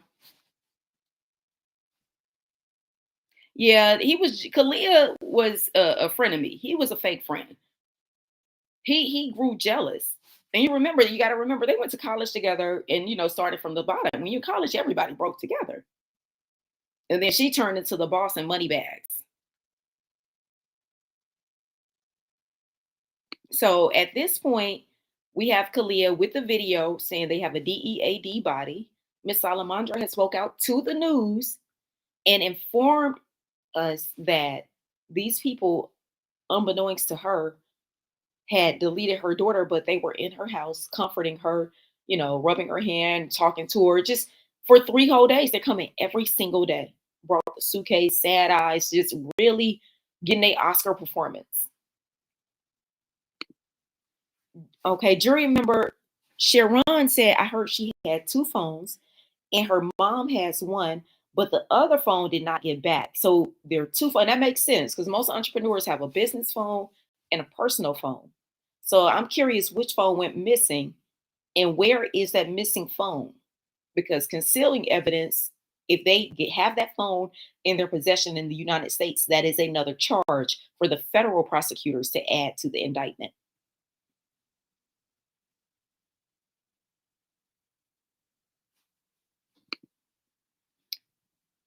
Do you remember Makita? Thank you so much, Makita. You've been dropping a lot of tea. Say, I know so many Black people that love Mexico because it's a cheap getaway, not worth it. Too many issues. Yeah, because Mexico, you can get a good bang for your buck, but you could get a good bang for your buck in Jamaica.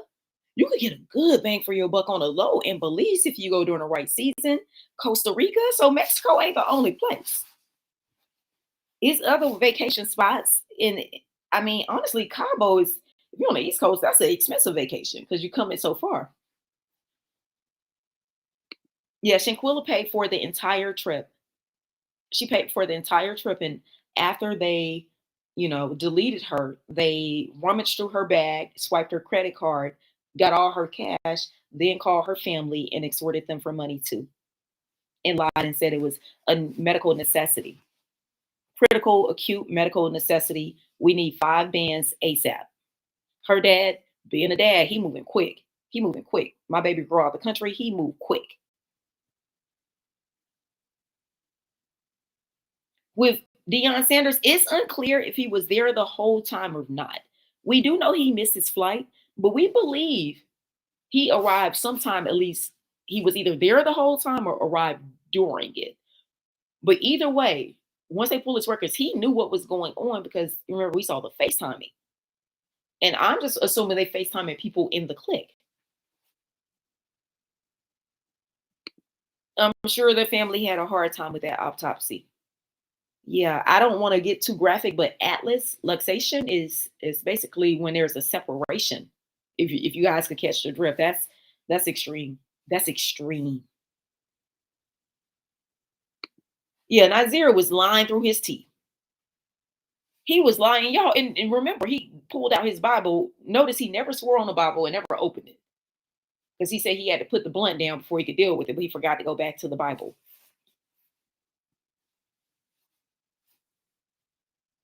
Just Jay said, at this point, I don't know what to believe. Right. That's why we put out as much facts, information, try to put together the timeline. And just remember, we're dealing with 6 people who are pathological liars, and they are set on putting out false narratives. So we have 6 people that's trying to spin this, maybe their family, And then all of us in the public are getting the lies, unpacking the lies, impeaching the lies, trying to confirm, substantiate, corroborate what is and not true. So we're trying our hardest to keep all the information. So I feel your pain with not knowing what to believe, but I'll say this. If any of the Cabo 6 lips is moving, they lying.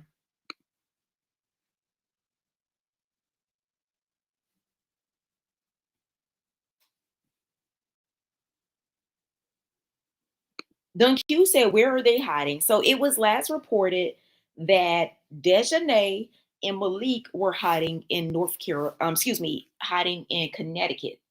People said either Connecticut or New York for Malik, because he might be bouncing between New York and tucked away at Dejanay's mom's house in Connecticut too. So he bounces between those two. Is my understanding that Winter, they said, rumor has it, she's somewhere in the low country in North Carolina where ain't no service. Because she's trying to be off the grid, thinking they can't find her in the country. But the fact that I just said it on YouTube is enough to let Winter know we own you. Now I'm letting you guys know right now, if you spot any of them, I will not dox these people. I ain't doxing them. I don't dox, but I will call authorities. So if y'all have reports where these people are located and we need to identify and let the authorities know, let's do it. Chronicles@gmail.com. I won't dox them their location because I know everyone's pretty heated right now. But we will make sure the authorities know where they are.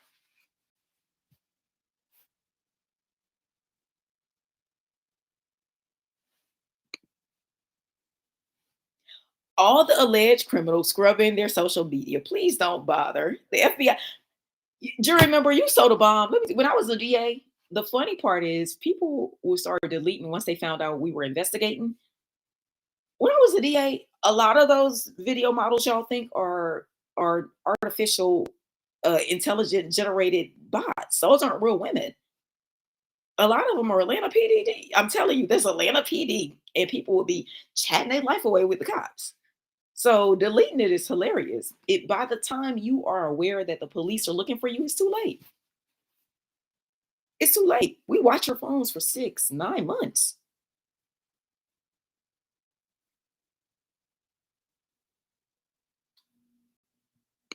Yeah, Kalia was he was a failure as a man. He was a failure as a pussy popper because he couldn't even come out and wave his little rainbow flag. He was a failure as a friend. He's a failure as a protector. And the fact that he had the gall to walk in his mom's house and look her in the face and console her disgusts me. It's beyond disgust.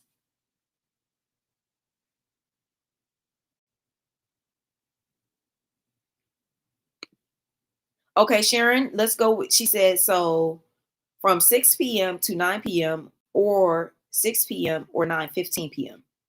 I think the issue we're having is Cabo is California time. And when people are given times, I'm not sure at this point if they're referencing PST or EST. So give me 1 second. Let me go back to the death certificate to see if the death certificate, we know that's Cabo time. Let's see what time they pin. There's, the 3:15. Yeah, we got the 3:15, and that's California time. Okay. Oh, so it's making sense now. Sharon, 3:15 California time is 6 o'clock on the East Coast. So if her family in North Carolina is giving a recount of what happened, they're talking about it in North Carolina time. So it happened 3 o'clock on Cabo when it, 6 o'clock on the East Coast, excuse me. So I think that's why it's always a 3-hour difference, is because the family is in North Carolina. So they're basing it on the time zone of Eastern Standard Time on the East Coast.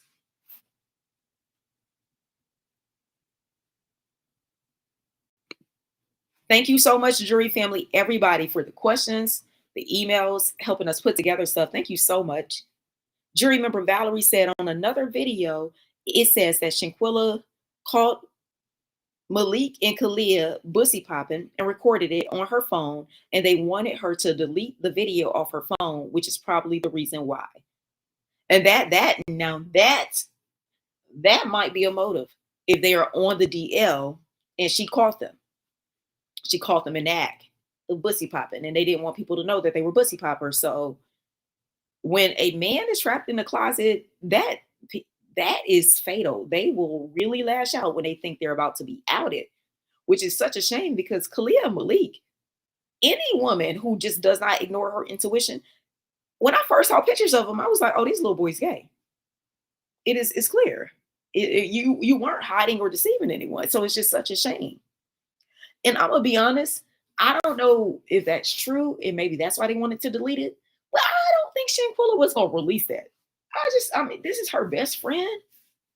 I just don't, because they're trying to paint it out like Shanquella is a mafia street thug calling, kingpin calling the shots from the street, extorting. I just don't believe it. Everyone talks about how sweet she is, how kind. She doesn't really seem to be like insidious and spiteful.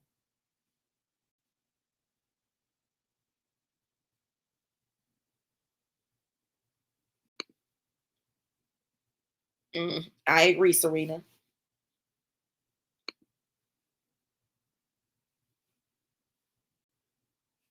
I mean, absolutely heartbreaking. So in this instance, I am trying to decide who do I think is most at fault. And I'm gonna have to go with Khalid because the best friend, I don't care what's going down. I don't care if my best friend is absolutely wrong.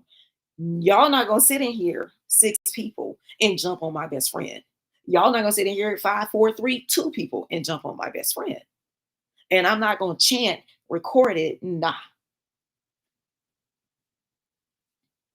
And then when you're looking at the fight, one of the YouTubers, I think it was Sean, pointed out how they were in her room. It wasn't like the living room space. So she kind of was trapped. She would have to either go out that patio that we saw behind her, or she would have to go through the house to try to get out. And then we saw earlier in the video, they was laughing like, look at this big ass villa. So if she's in assuming the master suite because she's the hostess, she might be tucked away. So she would have to do a lot of work to get out of a big villa, unless she was going to jet out the patio thing. But remember, she's in a nude attack. And based on what people were saying, there are concerns that they may have attacked her while she was asleep because her mother expressed that she would sleep, without any clothes. That was her comfort.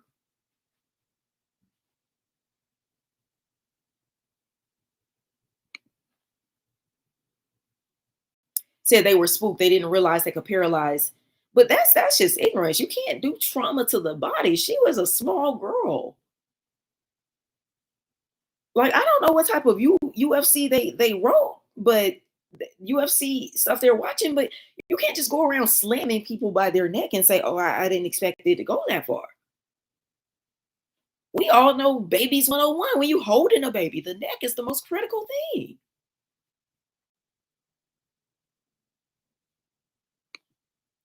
Someone said, wait, did Winter push someone down the steps? One girl that she went to high school reported on Twitter that Winter was a bully and attacked her, but because she was light-skinned and pretty, no one believed her. So she was always blamed as the bad person, but Winter tormented her. Yes.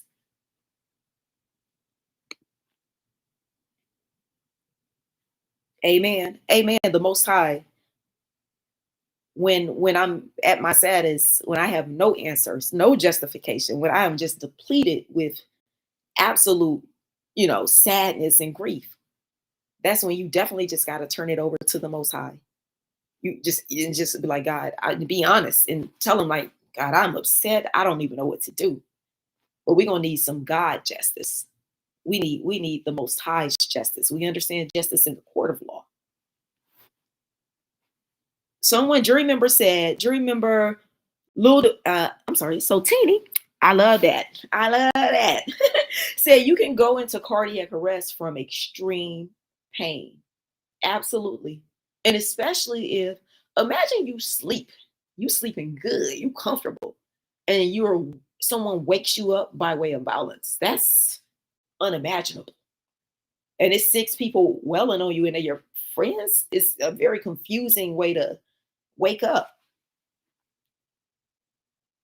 Yeah, this is going to be a crazy court case.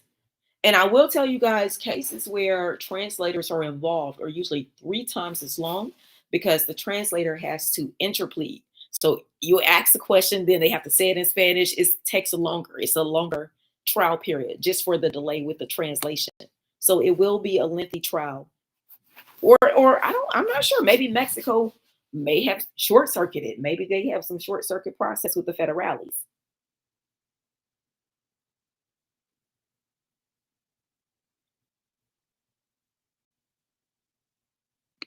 Essence said her family should start to pursue the civil charges, the civil lawsuit, I'm assuming, to get the ball rolling.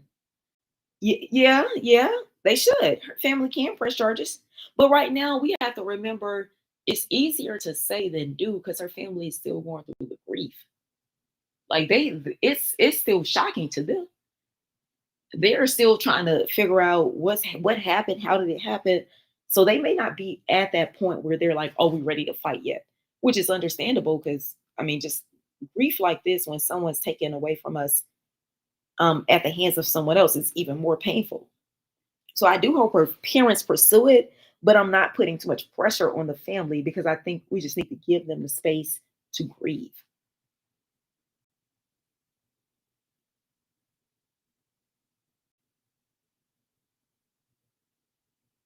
And I see people are saying there a report just came out. Let me check my email. Did anyone email it to Kourt Chronicles? Because I'll share it with the jury family. Let me check my email to see if anyone sent over that recent report.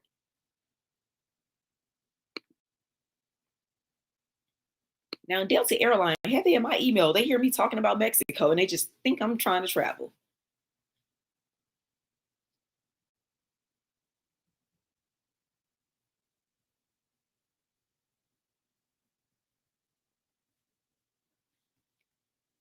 And I'm checking, guys. Okay, so if anyone has that official report, email me the link to Kourt Chronicles at Gmail, and I'll put it up on the board for everybody so we can go over it. So we can just have the jury, all of us analyze it together. Yeah, I'm praying. And the family also, in addition to the civil-based charges, and that's just the money charges, but a civil lawsuit. But civil lawsuits come after criminal. In the US, you have to do the criminal stuff first.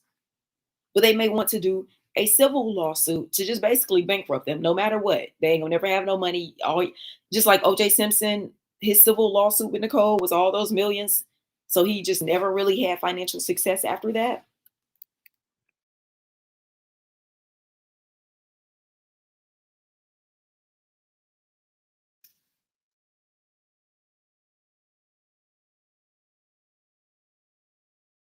The O.J. Simpson, Nicole Simpson civil lawsuit verdict was $33.5 million.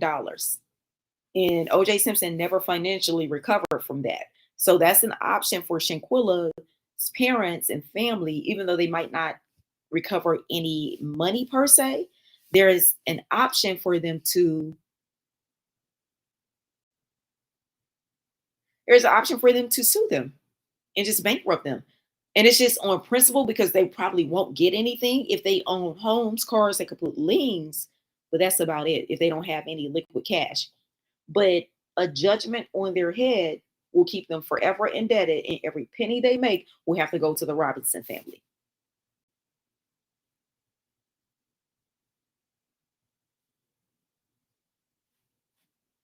Someone said send them to prison in Arizona. Arizona prison tough too. Okay, well wherever is tough, wherever is the strong hand of justice, I say yes. Lock them up. Lock them up. The death certificate says she was found in the living room. And Nazir, his statement, he said that he, put her in the bedroom and put on the Summer Walker music. Come on, man.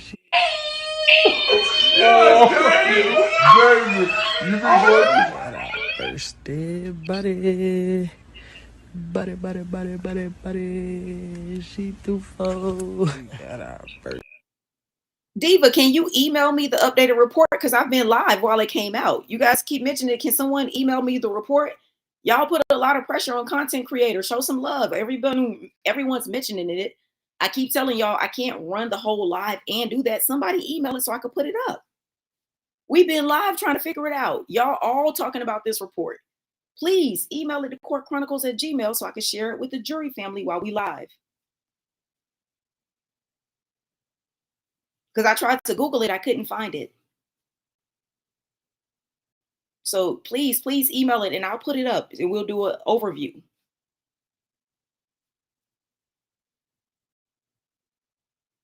Leaking the video is not going to get anyone a shorter sentence because they didn't go and cooperate with authorities.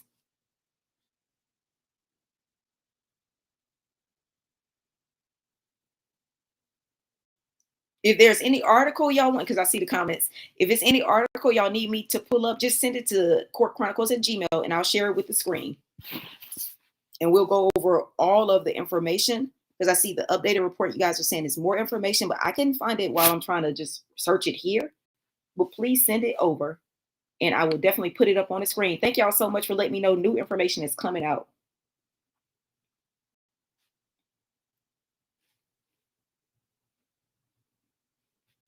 And let me just try to look for it one more time for the new report on Shanquella. See if I can try to get it for us.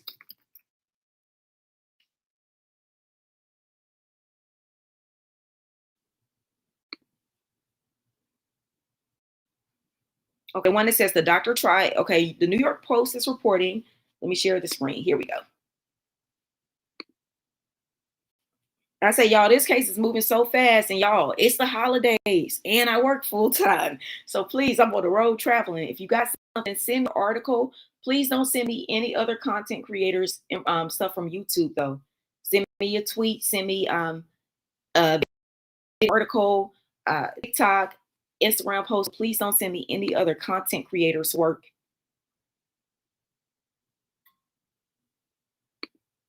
Okay, so let me put up with the doctor, what they're reporting, the New York Post, with the resuscitation efforts. So this came out today, and I don't know if this is 52 East Coast or West Coast time. I think this is East Coast. Doc tried to revive U.S. tourist Robinson at Mexican resort. The North Carolina woman who passed away under mysterious circumstances at a luxury Mexican resort was treated by a doctor at the scene. Jury family, we got the tea. So she was treated. She was treated by a doctor at the scene, according to a shocking police report that contradicts the death certificate. So now we got it. Okay, so now here's the tea. The police report contradicts the death certificate. So the death certificate is saying that she passed away. She was found in the living room. Charlotte native Shanquella Robinson's death certificate claimed she died 15 minutes of suffering a spinal cord injury while vacationing last month at the swanky Fundadores Beach Club in San Jose. Her specific villa was Villa Linda 32. I'm adding that in just for our background. But the Charlotte Observer obtained the police report, revealed that Dr. Not Carolina with a K, because y'all know we about to call this doctor. Y'all know we're about to do a phone call, right?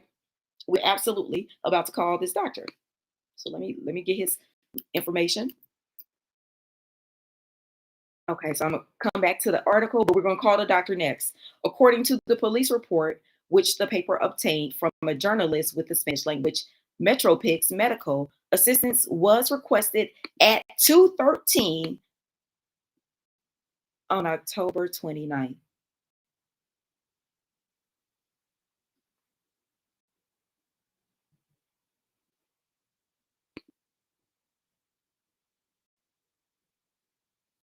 So it is now being reported that the death certificate and the police report contradict each other. The person who summoned help was listed. Oh, this is very different. The person who summoned help was listed as Winter Donovan of Greensboro, North Carolina, one of the 6 frenemies believed to travel to Mexico with her. The doctor said Robinson, who was told had drunk a lot of alcohol, had stable vital signs, but was dehydrated and unable to talk, the paper reported. Gutierrez told the group that she wanted to transfer Robinson to a hospital, but the friends insisted to treat her at the villa, where the doctor tried to administer an IV without success. And here is the report that we were looking at. Let me just see if they have the police report, because I saw, and they just zoomed in on that. Question number 24, was it accidental or violent? They check yes. Severe spinal cord atlas luxation.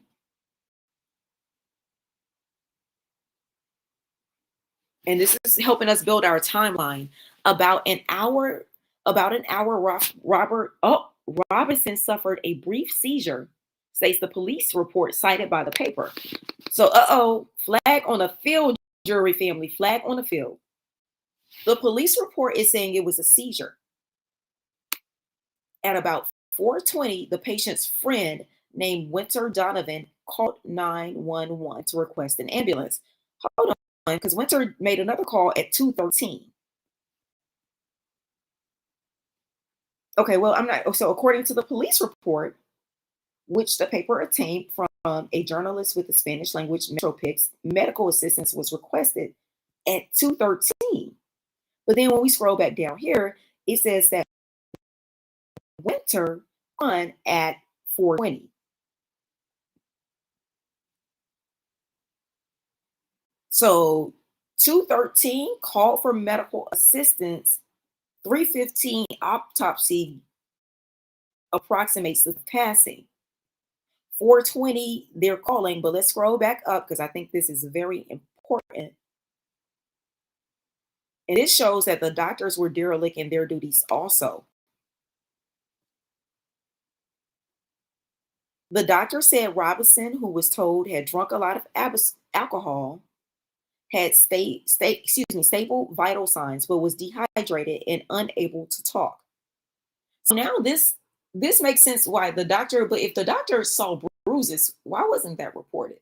And if she's so drunk that she can't talk, why wouldn't they take her to the hospital?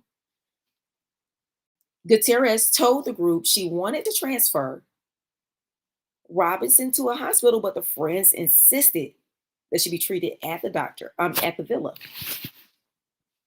So I'm just confused. I'm confused how the death certificate in the police report has two different pieces of information. So we need Mexico's authorities to do an actual press conference to give us insight on these various changes, because the death certificate and the police report don't match. So which one is inaccurate? Because these are both supposed to be official. These are supposed to be official information. So now looking at the information about the police report, and thank y'all for putting it in the comments, the death certificate doesn't match the police report. And we need the report from Gutierrez, who went and, refused to take them to a hospital. Why did she listen to these 6 drunken friends? New flower, your comment popped up literally. New flower in my head. Yes. Why would the doctor listen to the drunk friends and just be like, okay, I'm gonna let her stay? That's the weird part for me. And again, look at the dehumanizing of Shanquella. How many people saw this woman without her clothes on? How many doctors, authorities, friends, staff, how many people walked with her body, like in no decency to put the clothes on her? It was real dehumanizing how they did her. Very dehumanizing. The doctor's at fault too. Welcome, Ken. Welcome from Indianapolis in the building. So now we see that the medical authorities appear to have some culpability in this, because the medical authorities saw that she was severely, they took the word of the Cabo 6. Why? You're a doctor. I understand if they tell you someone's drunk, but as a doctor, you should do your due diligence. But the doctor just listened to the friends. The doctor wanted to transfer, but decided the friends insisted that she stay at the villa. They didn't want her examined. And the doctor probably just trying to get that quick little resort visitation fee. Boom, boom, boom. It's just a drunk girl. They'll be okay. But I want to ask, I want to know, doctor, when you saw her, did she have clothes on? How many people walk past this woman's body without clothes? Because we only do this to Black women. It's very dehumanizing. Very dehumanizing. Very dehumanizing. So the doctor came, according, and guys, this is getting very weird. The death certificate, an official document, does not match the police report. So we have more inconsistencies brewing out of Mexico. Yep, they misled the doctor, and I think that should be another charge. Because if the doctor is rendering treatment based on, oh, it's some young people turning up, but still, the doctor, you're a doctor. Don't just listen to them. Don't let, the purpose of the doctor is doing the diagnosis. She should have did her due diligence. Yeah, this does look like medical neglect also, because the doctor just seemed very laissez-faire. Because even if someone, let's be serious, if someone is intoxicated, the last thing you want to do is let them go to sleep. Now, y'all, jury members, I'm gonna see, does anyone know why you shouldn't go to sleep? Is there anyone that knows why you shouldn't go to sleep while intoxicated? Anyone with common sense know this. This is drinking 101. Do not let your friend lay down if they are drunk. And that's because they could regurgitate in their sleep, and that would lead to them, passing. So what doctor would let someone who's intoxicated lay down? When you're really, really drunk, they're like, no, I know you want to lay down, but just you're going to have to sit up in a chair because people are regurgitating their sleep. So this doctor is seeming real undoctorly.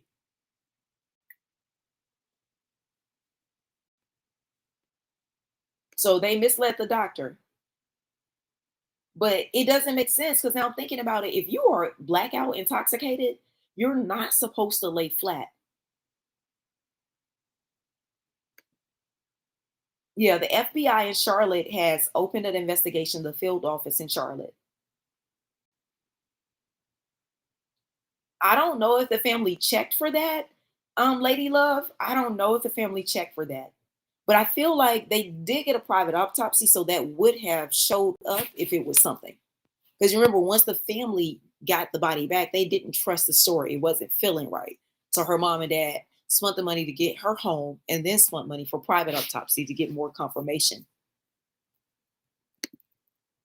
Yeah, the medical professionals were absolutely derelict in their duties, because in this one, she just listened to the friends, which is blowing me. She listened to the friends. This doctor came, saw that this woman was not in a good situation, and she listened to the friends.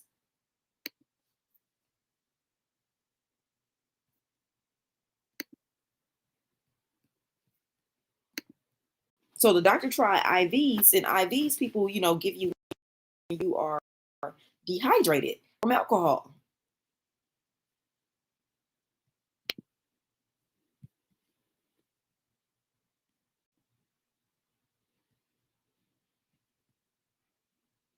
Okay, I'm going to share. Let's see. The Charlotte Observer has put out another article, so let me share that with you guys.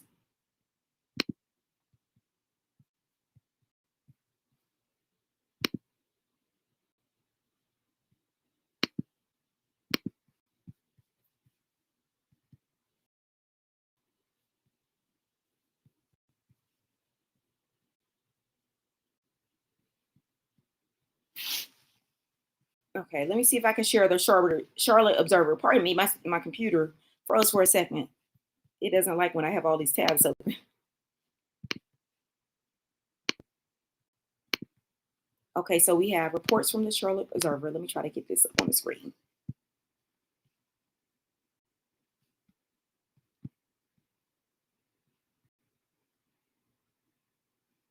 Oh, Sharon, good point. Sharon. Jury member Sharon said, time out. If her neck is eternally, her head cannot sit up. On examining her, you see she's not stable nor attached. Something's wrong with the doctor. And remember, the doctor said in the report, that they didn't even talk or communicate with Shanquella. She was just laying down.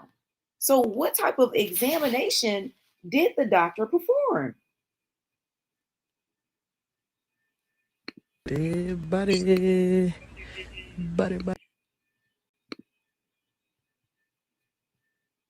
So it doesn't look, the doctor just came to get a check, to come get their resort visitation fee. because it's just not making sense that the doctor wouldn't examine her. The doctor sees that she's inebriated to the point where she can't even communicate her symptomology, excuse me. And she just left her there. So now we have a derelict doctor in addition to the derelict dusty men and derelict dusty women. So the entire chain of command, the supply chain in taking action failed Shanquella. Because nothing's making sense. If you are totally wasted, you're not supposed to lay down when you're drunk. You sit the person up. And then as jury member Sharon brilliantly points out, if her neck was totally broken, if the doctor merely examined her, there's no way she would have reached a conclusion that she was stable. Buddy. She too full. Got our first dead body. Buddy. She too full. Let's break down Khalil's dead body comment. So someone said, I thought there was no alcohol. So we have 3 different reports with 3 different things. So the doctor now is saying her friend said she was drunk. It doesn't appear the doctor did an actual test. Her mom's did a private autopsy once they got back to North Carolina. That autopsy did not see alcohol, any traces or any indication of alcohol in the body. So her mom is like, there was no alcohol. But her friends told the doctors and the authorities in Mexico the reason why she was slumped over is because she was drunk.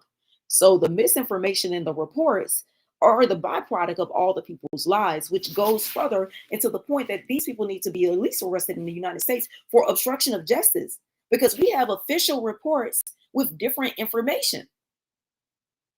Literally, the death certificate says she was found in the living room. Her mom's autopsy said no alcohol. Another report said that there was a nurse that came, and this is all coming from the concocted lies that the Cabo 6 fed to the people that they were feeding the story. So this is why obstruction of justice is a big charge, because you see what happens when you lie to officials. Now we have conflicting official reports. The death certificate does not match the police report. Buddy. She too full. Got our first dead body. Buddy. She too full. And that's, he was catching that snap. So we know that if they film this much stuff, we know it's so much footage. All of those phones, iClouds, whether they wiped it or not, has the full fight, the build up, everything from the initial confrontation, the dialogue, whatever was said.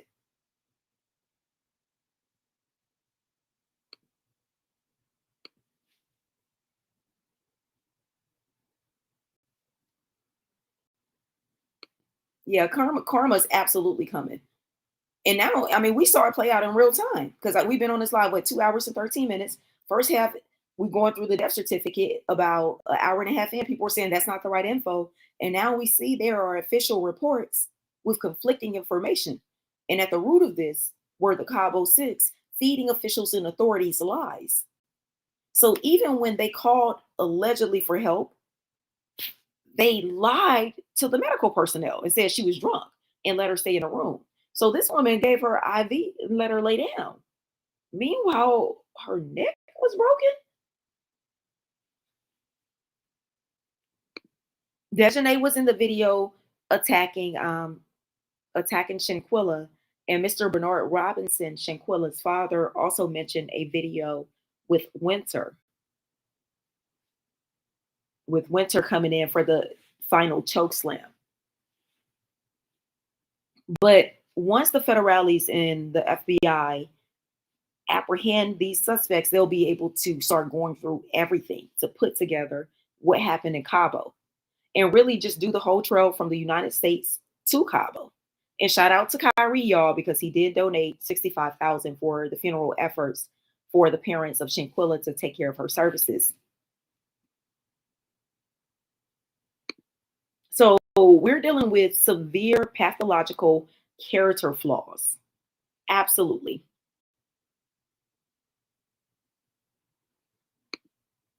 You said, someone said, Dejanay is the dark-skinned girl who beat her up. Why are you showing the light skin? It's a slideshow. I'm showing all of them. It's a slideshow with all of them. Dejanay has on a little outfit, and the slide with Winter, I think I put the tweet where the girl said in high school that she was bullied. Yeah, it's a slideshow. I'm putting all of them. I'm posting them indiscriminately because it's my understanding that Dejanay was the one body slamming her in the video, but Shanquella's father reported that Winter was the one after everything was done and did one final choke slam. But I'm not isolating Winter. I'm putting all of them up.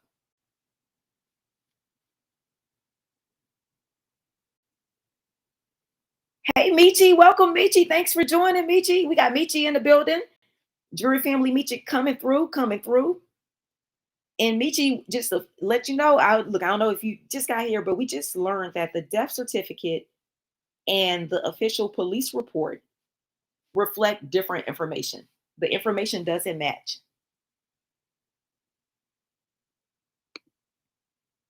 Drew said because they all left her. What are y'all? It's a slideshow. They're all, y'all, what slide are y'all talking about? They're all up here. It's a slideshow. It's like 50 different pictures. I'm not isolating Winter. They're all up. Winter has her own individual slide because I put up the tweet that the girl shared from high school. Right. And the fact that Mexico called it, alcohol poisoning, and the autopsy in North Carolina with the family did says it was no alcohol in her system.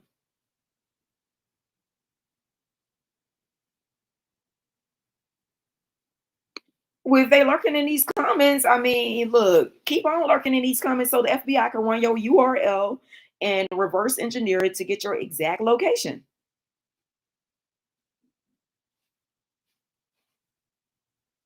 Kimberly, we read over it. We have the doctor's name. We just read over the report, and we talked about how it's contradicting. The police report contradicts the death certificate that Mexico submitted. Dr. Gertes is her name.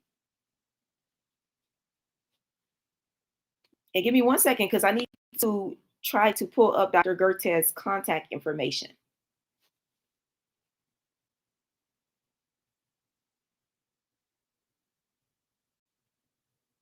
Dr. Carolina Bertez Omelas Gertes.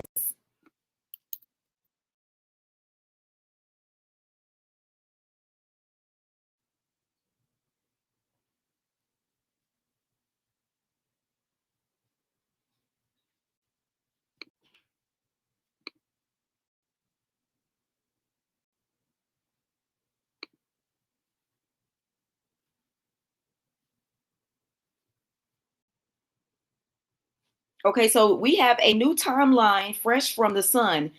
Let me get this timeline up on the screen for everyone. The Sun has a new timeline. The Sun, and we're about to go over that.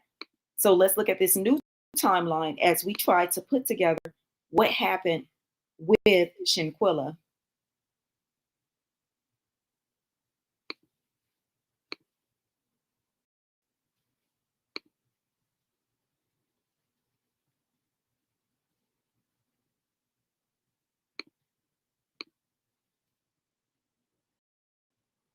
Okay, so the Sun is putting us with the police report reveals new timeline before tourist death as video from trip raises more questions.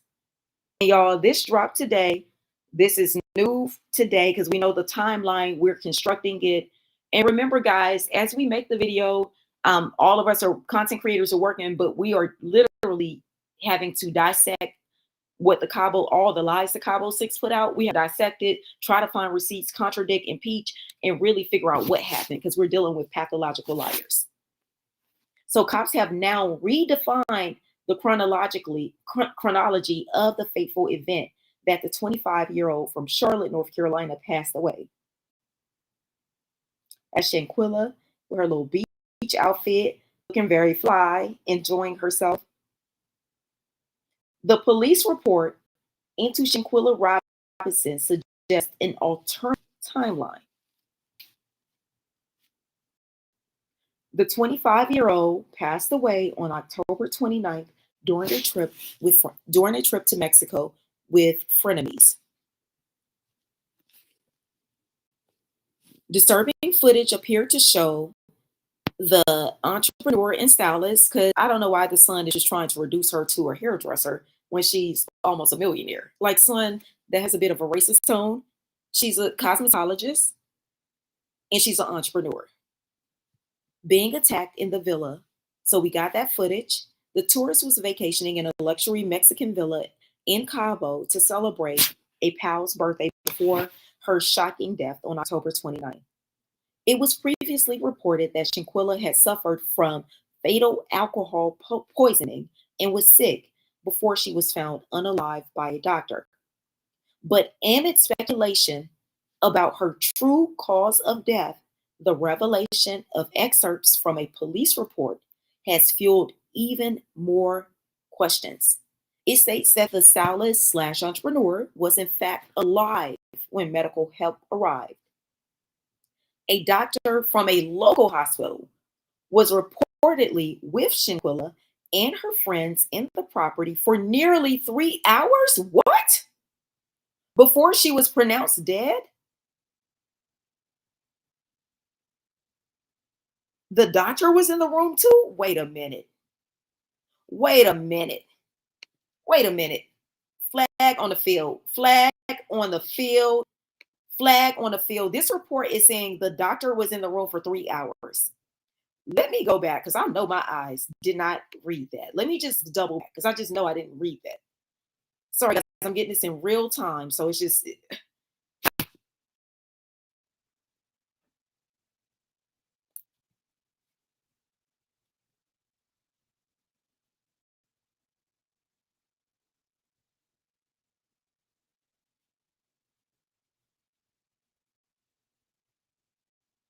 According to the Charlotte Observer, Dr. Carolina Beatriz Ornelas Gutierrez was summoned to the villa at 2:13 p.m.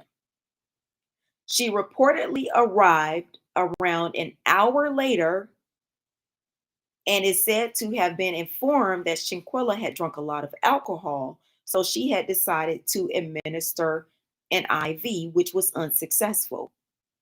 The police report suggests the 25-year-old had stable vital signs, but was dehydrated, unable to communicate verbally, and seemed inebriated. How can you write that in the same sentence and say stable vitals, but say dehydrated, unable to communicate verbally, and seems inebriated? So now this is getting very weird, strange, and bizarre.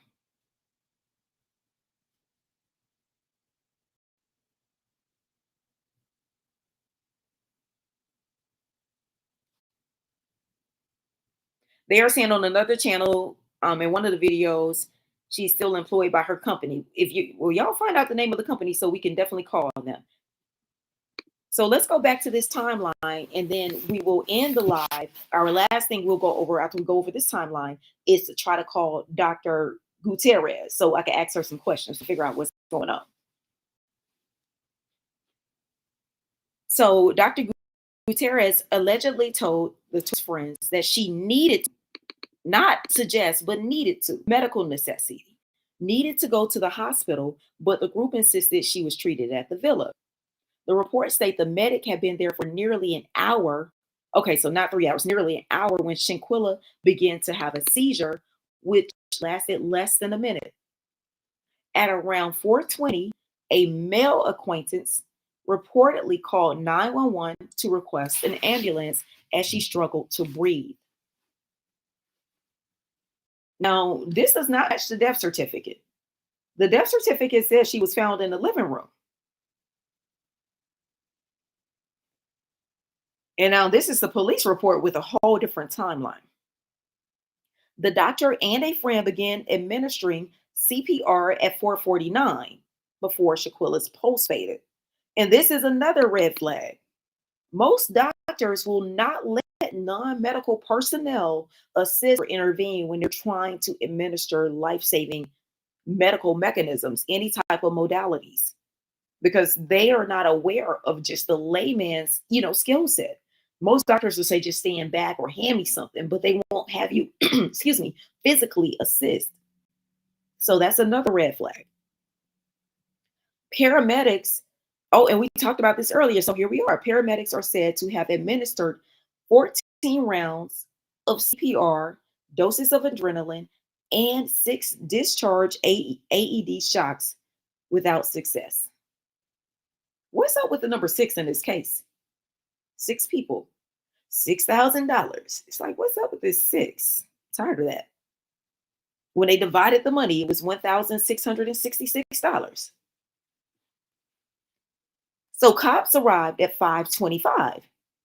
Now, this directly contradicts the death certificate, which said they received a call at 6:15. The revelation has drastically disrupted the presumed timeline based on the tragic tourist death certificate, which claimed she passed away within 15 minutes of her injuries. So these new revelations have obliterated the previous timelines that we were working to construct. But I want to see the medical reports so we can timestamp it from there. But at this point, I don't know what to believe. However, in the excerpts does not mention any obvious signs of the victim's physical injuries Shanquella is alleged to have suffered. Mexican officials said an autopsy revealed deadly injuries to her back and neck and were determined to be the cause of her death. The 25-year-old reportedly suffered cardiac arrest, prompting further queries into what actually happened.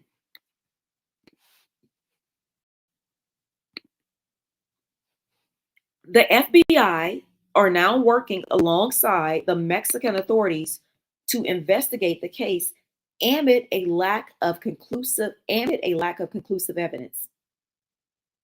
Yeah, just amid lack of conclusive evidence. Footage from the holiday has proved crucial. In piecing together a timeline as the homicide investigation continues. So, based on everything we talked about in the first hour, we're going to have to disregard and reconstruct the timeline because police are now saying it's a new timeline.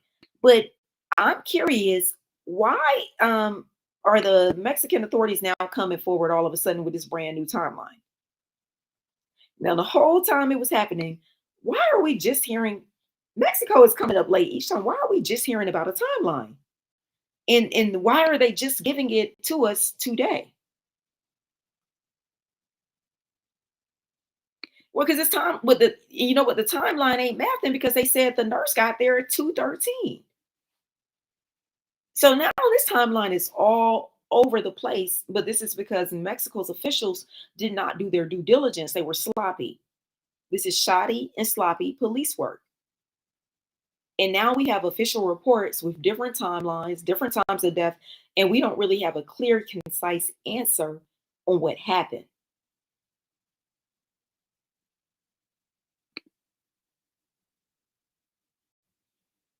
So at this point, we're waiting for the cuffs, and we need to reconfigure the timeline.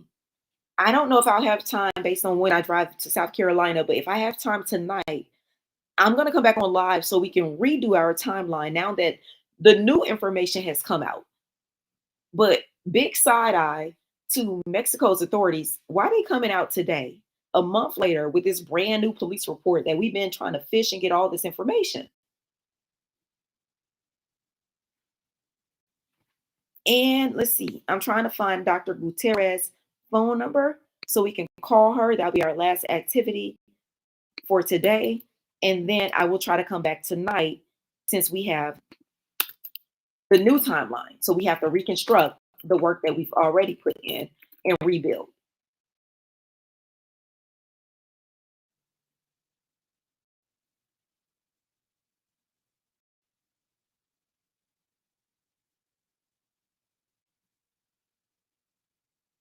And give me 1 second. I'm scrolling through a directory to find Dr.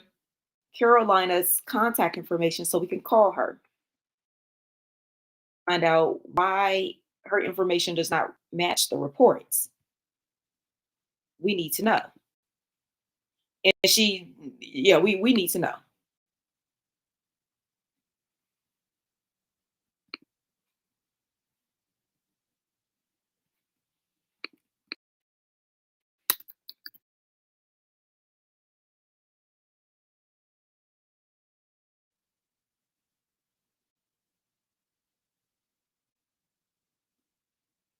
If anyone knows the facility that Dr. Carolina Cortez is a doctor, please drop it in the chat while I look for her phone number so we can try to call her.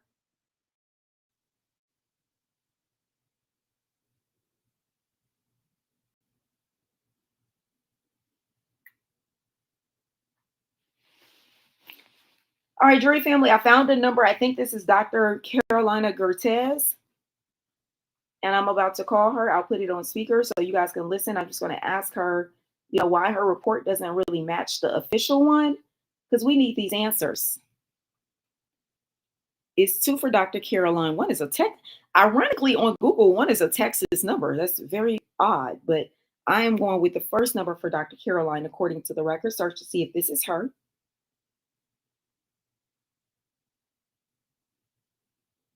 The number you dialed is not in service. Please check the number and dial again. So OV12. Well, Dr. Caroline's phone number is offline. Dr. Caroline's number is offline, guys. I just tried to call the number that's listed for Dr. Caroline, and it is disconnected. It's disconnected. I looked her up. I have official usrecords.com. Let me try to call this number again. Maybe I did a misdial. But the person that I see for Dr. Caroline Gutierrez, and all those names, because she got a long name, I think that's a unique name. This number is no longer in service. Well, let me see. Maybe I did a misdial. The number you dialed is not in service. Please check the number and dial again. OV12.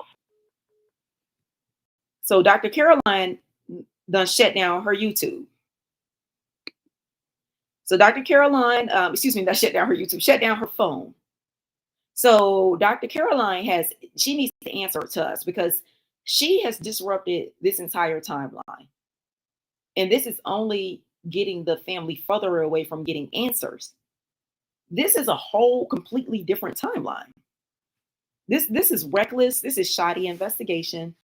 And it's not, I don't think they would behave this way if it were a Mexican citizen. So Dr. Gutierrez, the number that I was able to pull for her is no longer in service. So let me look up her credentials in Mexico's Medical Board Association.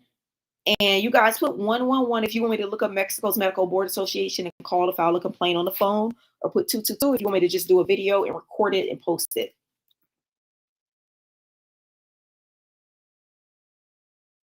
Because she needs her physician license revoked.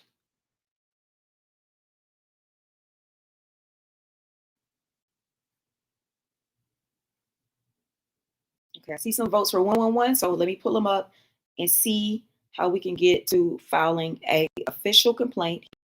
Here we go. Oh no, that's New Mexico. I need Mexico.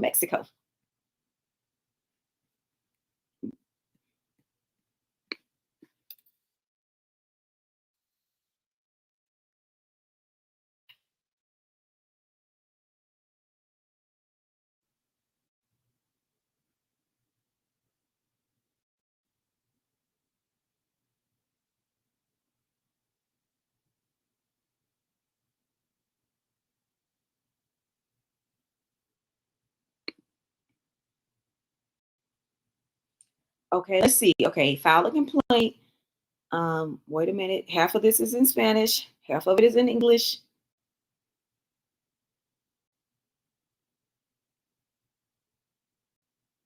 Okay, so we are calling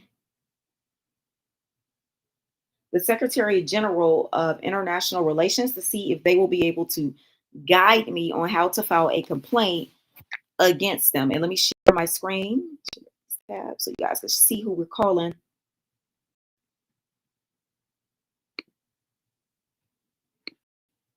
So I am going to call them. I'm just so you guys can see who we're going to call and basically reach out to the Mexico consulate to figure out how we move forward with filing a complaint against Dr. Gutierrez and the resort for negligent security. Hold on, guys. I'm dialing now.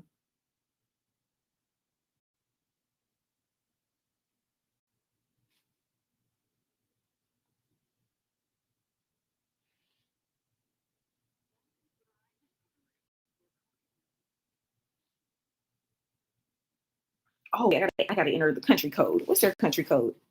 Mexico is +1.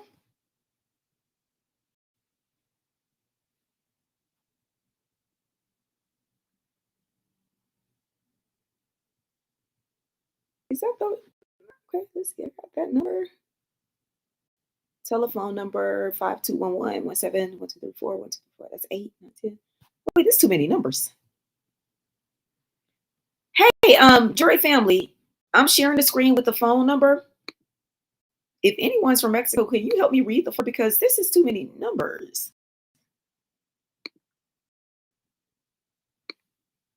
This is the number they have listed, but that's too many numbers.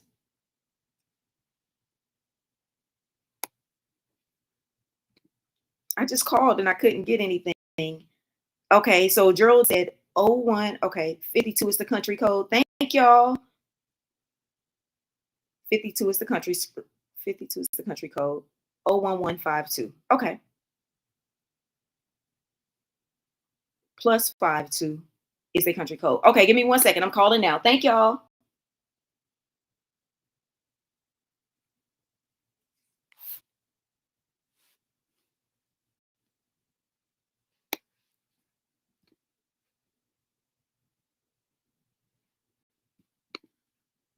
Okay, so 52 is the country code. So I'm assuming 1, 2, 52, 11. That's still okay. 5, 5,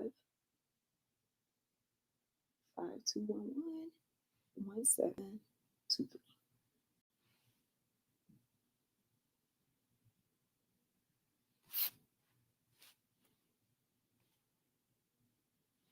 Hello. Is there someone that is available that would be able to speak in English? I'm sorry, I don't speak Spanish, sir. This moment, please. Thank you so much. Conocer tus derechos como consumidor es el primer paso para evitar que sean vulnerados por malos proveedores en este buen fin. En www.gov.mx/Profeco los encontrarás para hacerlos valer. Comprarás en el buen fin. And y'all, they just me on hold.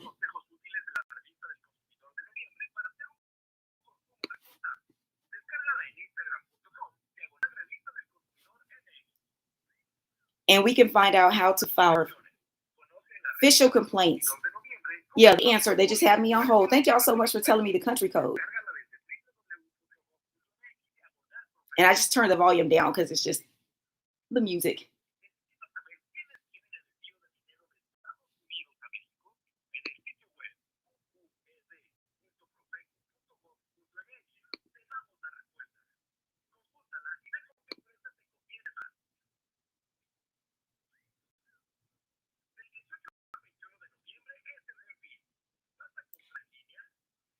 And this is where we call, if you are dissatisfied with the products or services during a visit to Mexico, you may file a complaint through the Federal Agency of Consumer Affairs. So we're reaching out to Mexico's Federal Agency of Consumer Affairs to get a list of the proper contacts for filing complaints against the resort, against the police, and against the nurse that came there. Or excuse me, the doctor.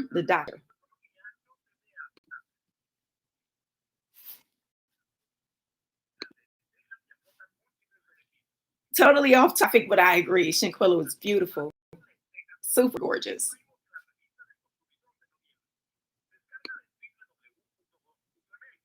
Thank you, Justice PM channel. I'm on hold, guys. They got me on hold.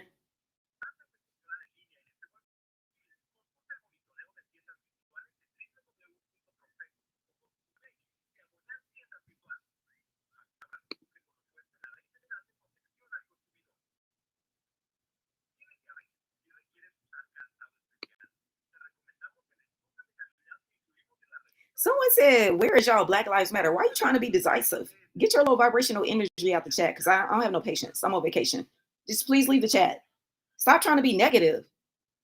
All that negativity and shit is whack. I'm me, five me. I don't affiliate with any agency. You bringing up Black Lives Matter to want to polarize the chat. We're in here on the phone with the damn Department of Consumer Affairs in Mexico. And you on some low vibrational stuff, so you're dismissed. Ain't nobody doing that. No. Who cares if she's BLM? I don't damn know and don't care.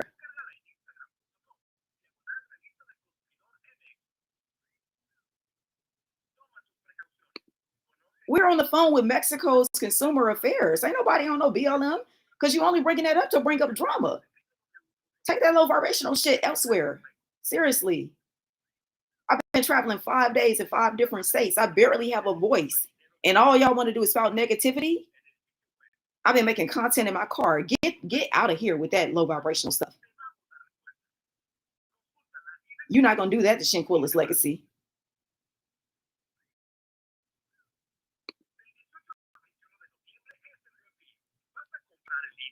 And y'all, I'm still on hold. I don't know how long we'll be on hold, but I'm willing to wait out as long as possible.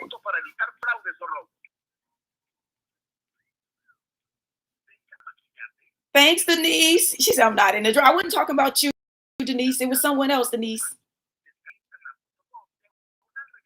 And I'm not even trying to be snappy, but this is just like, we got to focus. We can't be divisive when we're trying to, find out what happened to Shanquella. And everyone who's just joining in, we're currently on hold right now with the Mexico Consumer Affairs Division for filing official complaints with different authorities. So we are waiting for them to pick up. We called, we pulled up their contact information, and we collectively, all of us in this chat, are about to file our report as the Kourt Chronicles jury family against the authorities, the autopsy authorities, the villa, the doctor who was derelict, and everyone, and demand that they update all reports. So they have me on hold, guys, and I waited out as long as we can.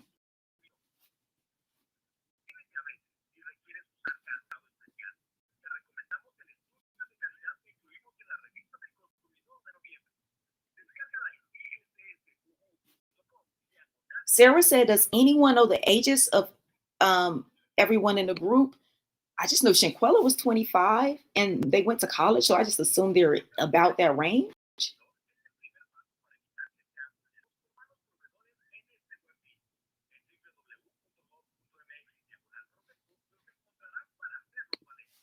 Thank you, Michi.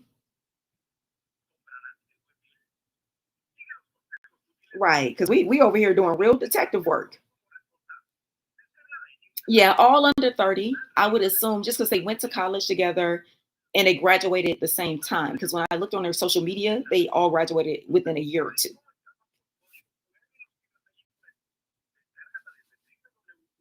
Paige, just keep the focus. That's all. At Kourt Chronicles, we don't do politics. We don't do organizations. We don't do cliques. We just research. I'm not into that. Yep, they're all in their 20s, so they threw away their lives. And guys, it's still on hold. Just getting y'all.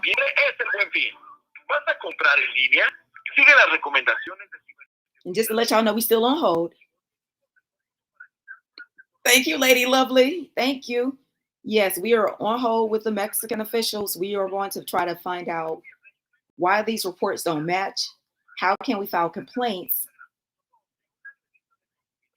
You say, well, y'all know it's Thanksgiving and everybody working, personal lives, and we all traveling. China got a lot going on, with all her endeavors. So we all are just slammed traveling. Me and China was up late last night talking and chatting about a whole nother story, middle of the night, and I just all the traveling. I wish China would join me, but I'm not going to put pressure on her. I know she is. I know she's slammed with the holiday travel. Paige, it's all good. It's love. Don't worry. And maybe we misunderstood you because we have heightened sensitivities with everything. It's all love. We just a little passionate and a little protective of Shanquella. So definitely, I'll extend an apology if we overreacted, but we just definitely want to keep the focus on Shanquella. It says, do you have a representative to speak with you? No, I'm on hold. I called the line and it says that you could ask for someone in English. Hold on, let me drop this link. Does anyone speak Spanish in case it's only Spanish? I'm going to drop the link for my Spanish speakers to join me while waiting.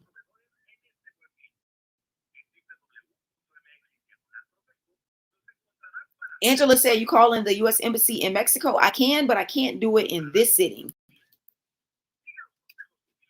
But I can call them. Sure thing. We can call the embassy. And if this call doesn't take long, we could call them next. But I know I have to hop off this live because I got to get on the road.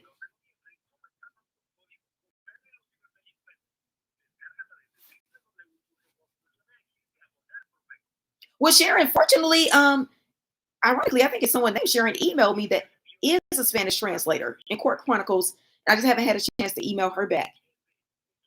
But if anyone speaks Spanish, click the link and let me email one of the people. She's an actual attorney and she speaks Spanish. Let me do that now. Just been busy. Sharon said, call the embassy. Sharon, you real bossy up in this live. We are on the phone and we're doing what we do. Now you just cool your jets. We're going to handle this call and then maybe we'll move over to the embassy. Geraldine speaks Spanish. Thank you, Michi. Congress is not working right now, Sharon. I understand YouTube world, but y'all, it's the holidays for everyone. Congress, I'm not wasting my time calling Congress. Congress can't fix America. That's performative. Calling Congress is performative. I want to call actual agencies where we can do complaints and get reports and follow-ups.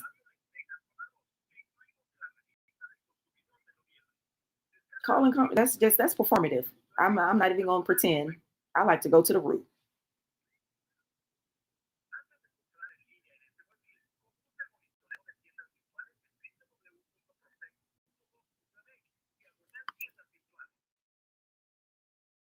And we've been on hold about 10 minutes.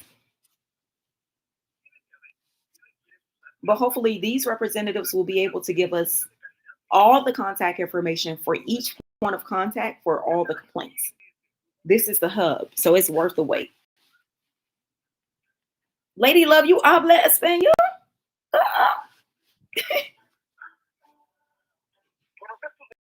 Y'all still hear the whole music?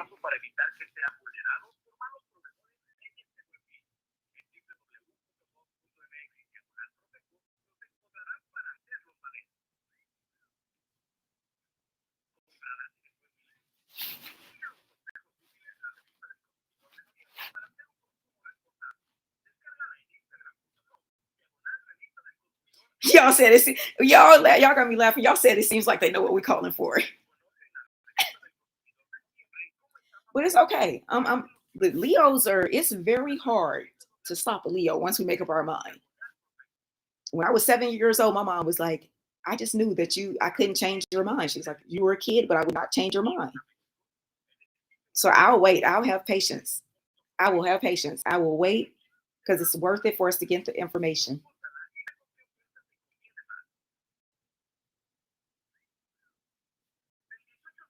Michi said, let America be great again. I'm focusing on me and my community. Let our communities be great. Let us pour into our communities. Let's raise the vibration of the places around us. Right, that lion, ain't no stopping the lion. A waste of time. Okay, I just heard someone join the chat. Y'all, we got our translator. Look at God. Hello, hello. Hello, hello. Translator, do we have you here? Can you hear me? Oh, we can hear you. Yep. Is this Cortez? Hello? Hello? All right. Can you hear me, love? What's your name? Is this Marilyn? Thank you, Marilyn. Yes. So, y'all, we have, and I'm sorry, it's hard for me to hear with the thing on the background if I'm yelling, pardon me. We have Marilyn on the phone. She is in the jury family. Marilyn's been in the live. Marilyn is a Spanish speaker, and I'm on hold with the Spanish officials so we can get a translator. Marilyn, thank you for coming through. Are you Spanish descent or Spanish is your second language? Pure Puerto Rican. I was Oh, you're pure Puerto Rican. Yeah. So we got Puerto Rico in the building. Marilyn, we got our Puerto Rican princess blessing us with translation services. Marilyn, thank you so much. Hopefully we won't be on hold too long. You're welcome. They might be trying. You said it might be. I don't want to steal up your time. I know we all Thanksgiving and we got to tend to our low vibrational price. Yes. Yeah, because I'm going to have me a real low vibrational plate on Thursday.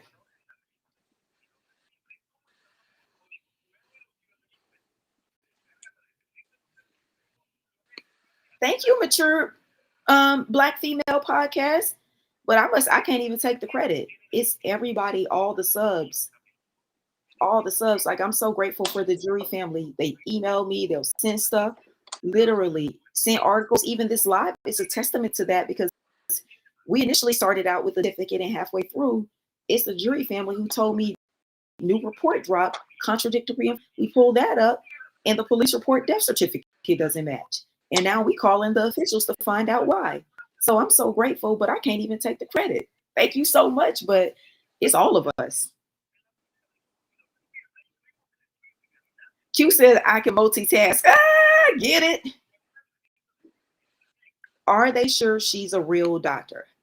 Well, hopefully when these officials call, we'll be able to ask what's the governing board for physicians, and we'll file a complaint and we'll ask for her physician number and everything. Because it's not sounding, she don't seem like a doctor at all.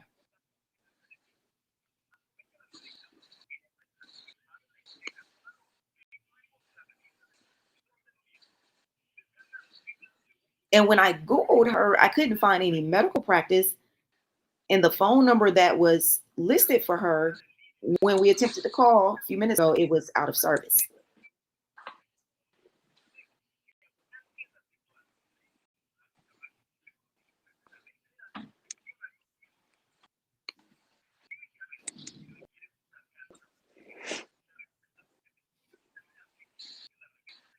Y'all said it, y'all. I'm reading the chat. Y'all got me laughing. Y'all say they died us. They know why we calling. And even if I had to end the live and just keep recording, because I'm a Leo, that body when I can't get the answer I need. So I'm gonna have to stay to this phone, and I got a full battery. Oh yeah. I got nothing but time today. I'll be on the road driving in a few.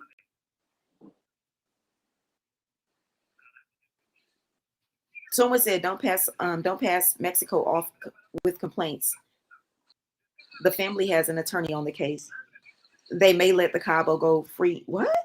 Yvette, wait, tell us more. I'm confused. Your comment got me lost. Don't pass off with complaints. Don't pass Mexico with complaints. They may let the Cabo 6 go free. The family has an attorney on the case. Yvette, can you clarify? Because I'm confused. When you say the family, are you talking about Cabo's family or Shanquella's family? And you said they may let the Cabo 6 go free. Who's they? American authorities or federales? And how can they get let go if they haven't been detained? Sharon, they about to get this work. They probably see this 404 number and they see the name of the firm and they say, oh no. We know what she did to the Kardashians. She doesn't relent.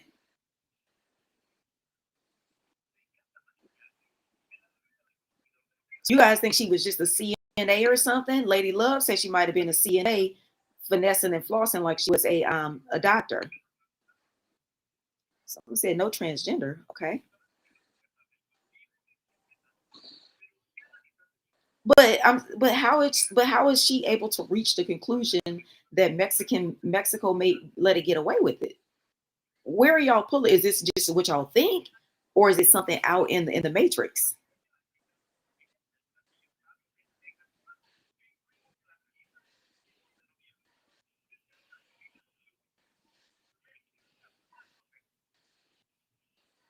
Yeah, well, we saw that because we tried to call the doctor and that phone number was good and disconnected. I'll give it like 3 more minutes on hold, guys, and we'll just keep going. But absolutely, we're going to investigate this. So I may have to just be sitting here stuck, and y'all know I got a few hours to drive, so I got nothing but time, and I'll keep recording. But I need the Mexico's authorities to come up and do an official press conference to explain the discrepancies between the police report and the death certificate.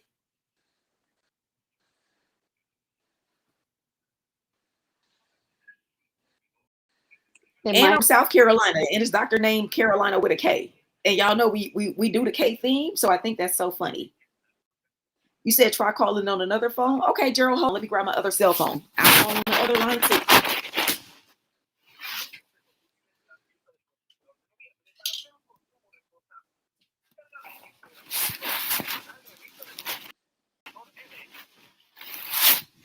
Someone said we need someone else to call. Y'all think I don't got had? Y'all think they know what it is with me?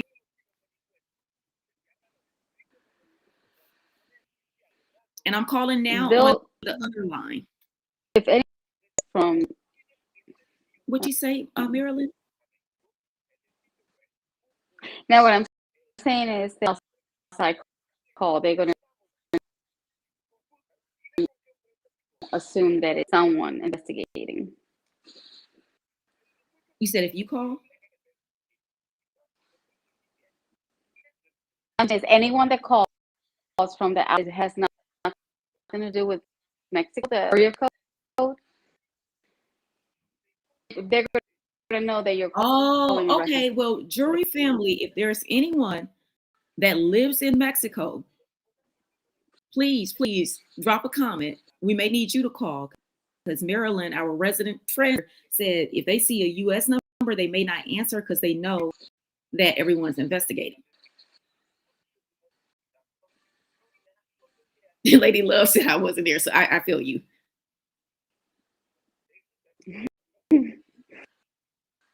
Okay, someone said Tisa, and y'all know all day we love Tisa.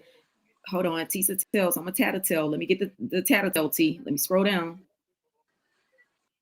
YouTube creator Tisa tells, and Tisa is a friend of the blog. Y'all know we love Tisa. Tisa is the reason I'm on YouTube. I think I say that every time I put it out there. If it wasn't for Tisa, I wouldn't even be a content creator. Shout out to Tisa. Content creator Tisa Tells said the Mexican newspaper released an investigation on the doctor, the police, and the villa representative for lying on their reports. Well, there we go. So I'll email Tisa offline. Did she put up the because I'll email Tisa offline to see if me and her could just tag team and look for it. And since my channel is smaller, y'all know me, I don't have no qualms about it. I always share receipts with the bigger channels. I do. It's no problem. So me and Tisa maybe can look. I don't know if she got the reports, but I'll try to tag team to help her and find someone she can send it out because Tisa's platform is way bigger. So that's awesome. So Tisa Tells has reported that Mexican authorities are looking into the improper, inaccurate, and basically false reports. So now they're looking at everyone, the police, the villa representatives, all parties involved, because it's looking like a cover-up.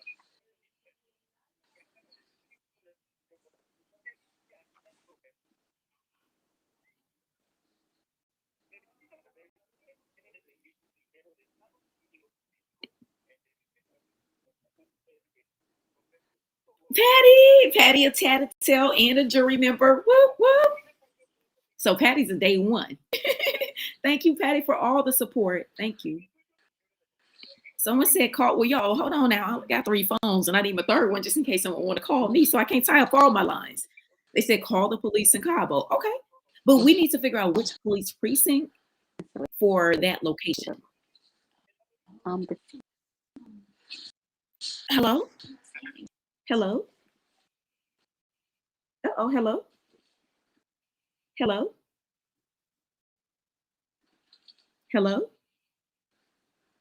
Well, I heard the guy. Y'all, I don't hear anything anymore. Hello? I was on hold too long. Someone came on his throat, but he never said hello. What'd you say, Marilyn? He probably wanted to make sure.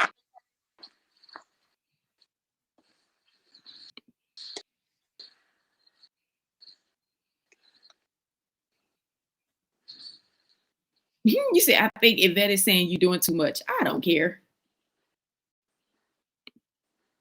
Because if something happened to me, I would want people to go hard.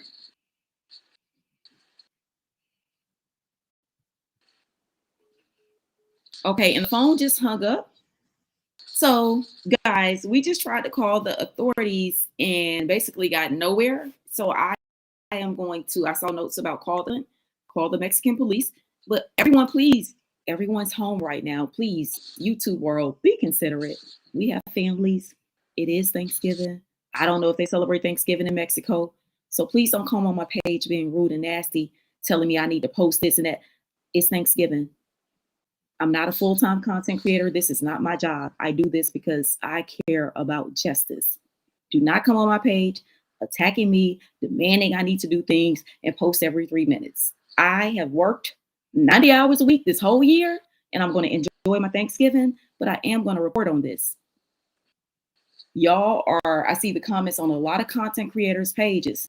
And I'm going to say just in general, y'all being real, doing a lot. Because I'm looking at people post at 5 in the morning, 8 in the morning, 10 in the morning. It takes 4 to 5 hours to prepare these lives. And I'm seeing a lot of complaints and no thank you in a lot of content creators' page. And I'm noticing a theme. None of us have monetization on these videos. So please be a part of the solution instead of part of the problem. In the comments, give us tea, give us guidance, not attacks, not being nasty, not being rude, not being, aggressive. It's unnecessary. We're seeking justice for Shanquella. Content creators are working this off. And from what I can see, most of us are doing it for free. No one's monetizing their videos.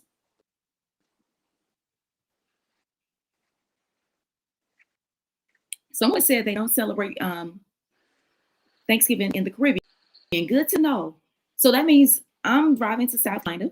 I will be able to call and record all my calls. So guys, I'm about to get off the live, but if I'm not too tired tonight, and if my family is like, yo, you need to spend time with us, get off the computer, I'll try to come back with updates on trying to call Mexico's consulate and the particular police precinct. I'm going to reach out to Tisa to see if she knows, and I'll get information as possible. And if I don't come back today, I'll come back tomorrow.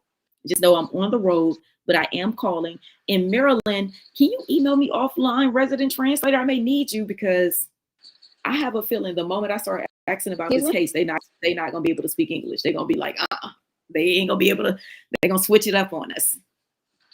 Sure, I'll send you my email. Okay. Where do you want me? Okay, yeah, just send over. Like in Maryland, thank you so much for volunteering to come up, sis. Because I know you probably on Thanksgiving holiday too. Thank you so much. London, yep, it's hard to get through with a. You're welcome. Oh, absolutely. You're welcome, Queen. Thank you. Thank you. We are blessed to have you.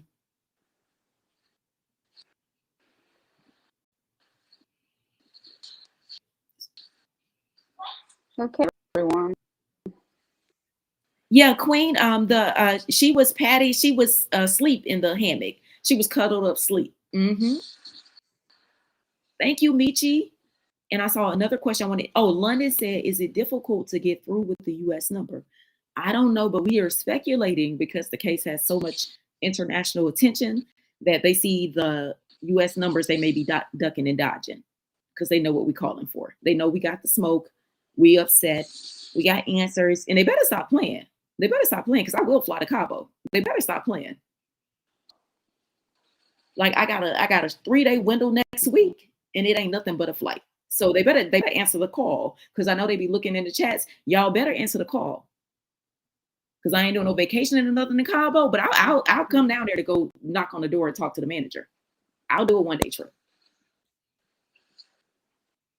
Cabo is very close to California, and I'll be back on the West Coast in a few days. So if these phones won't get answered, if I need to pull up and do a quick little flight, it's only 2 hours to go pull up to this villa to be like, why y'all not answering the call? Why aren't y'all responding to authorities? Why are reports? I want to know. Michi said it's really, he said, definitely it's hard to reach other countries, and it's the holidays. So we'll keep trying to call, reaching out. But what we've learned so far at the end of this 3-hour live, y'all, is literally during the live, the timeline was pierced. The police in Mexico came out with a alternate timeline that contradicted the details enumerated on the death certificate. I agree, Patty. Makes my heart skip a beat. Dr. Brock said you should use an app to change your phone number. Okay, well, I'll look for an app to change my phone number, download it, and while I'm on the road, I'll keep calling the different authorities to see what's going on. And also, I will try to call, I don't think it's any need to call the FBI Charlottesville office, just because we know what they say in the United States is they don't give statements pending an investigative probe. Someone said Mexico does not celebrate Thanksgiving. This month, they had Dia D. Oh, the Day of the Dead. Oh, is the Day of the Dead in Mexico, is that like Halloween, or is it a separate event?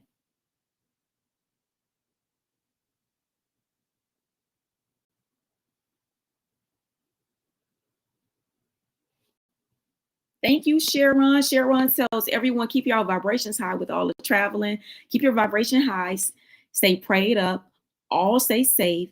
Those on the road traveling or just driving around the corner to Nana's house, be careful. Fools are out here. Pray before you travel. Absolutely. So everyone, what we now have with Shanquella is Mexico's authorities are scrambling to make the documents match. And the official documents have to match before they could get a judge to sign off on a warrant. Because no judge anywhere is going to sign off on a warrant when the information is mixed match, when information is inconsistent and riddled with inaccuracies. So before they can execute any type of extradition warrant, Mexico authorities have to clean up the contradictory reports.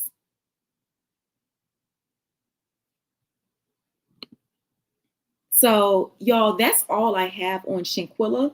We know Mexico authorities have released a police report that debunks the death certificate, and we attempted to call Consumer Affairs to get the official complaint lines for physicians and resorts, but they did not answer.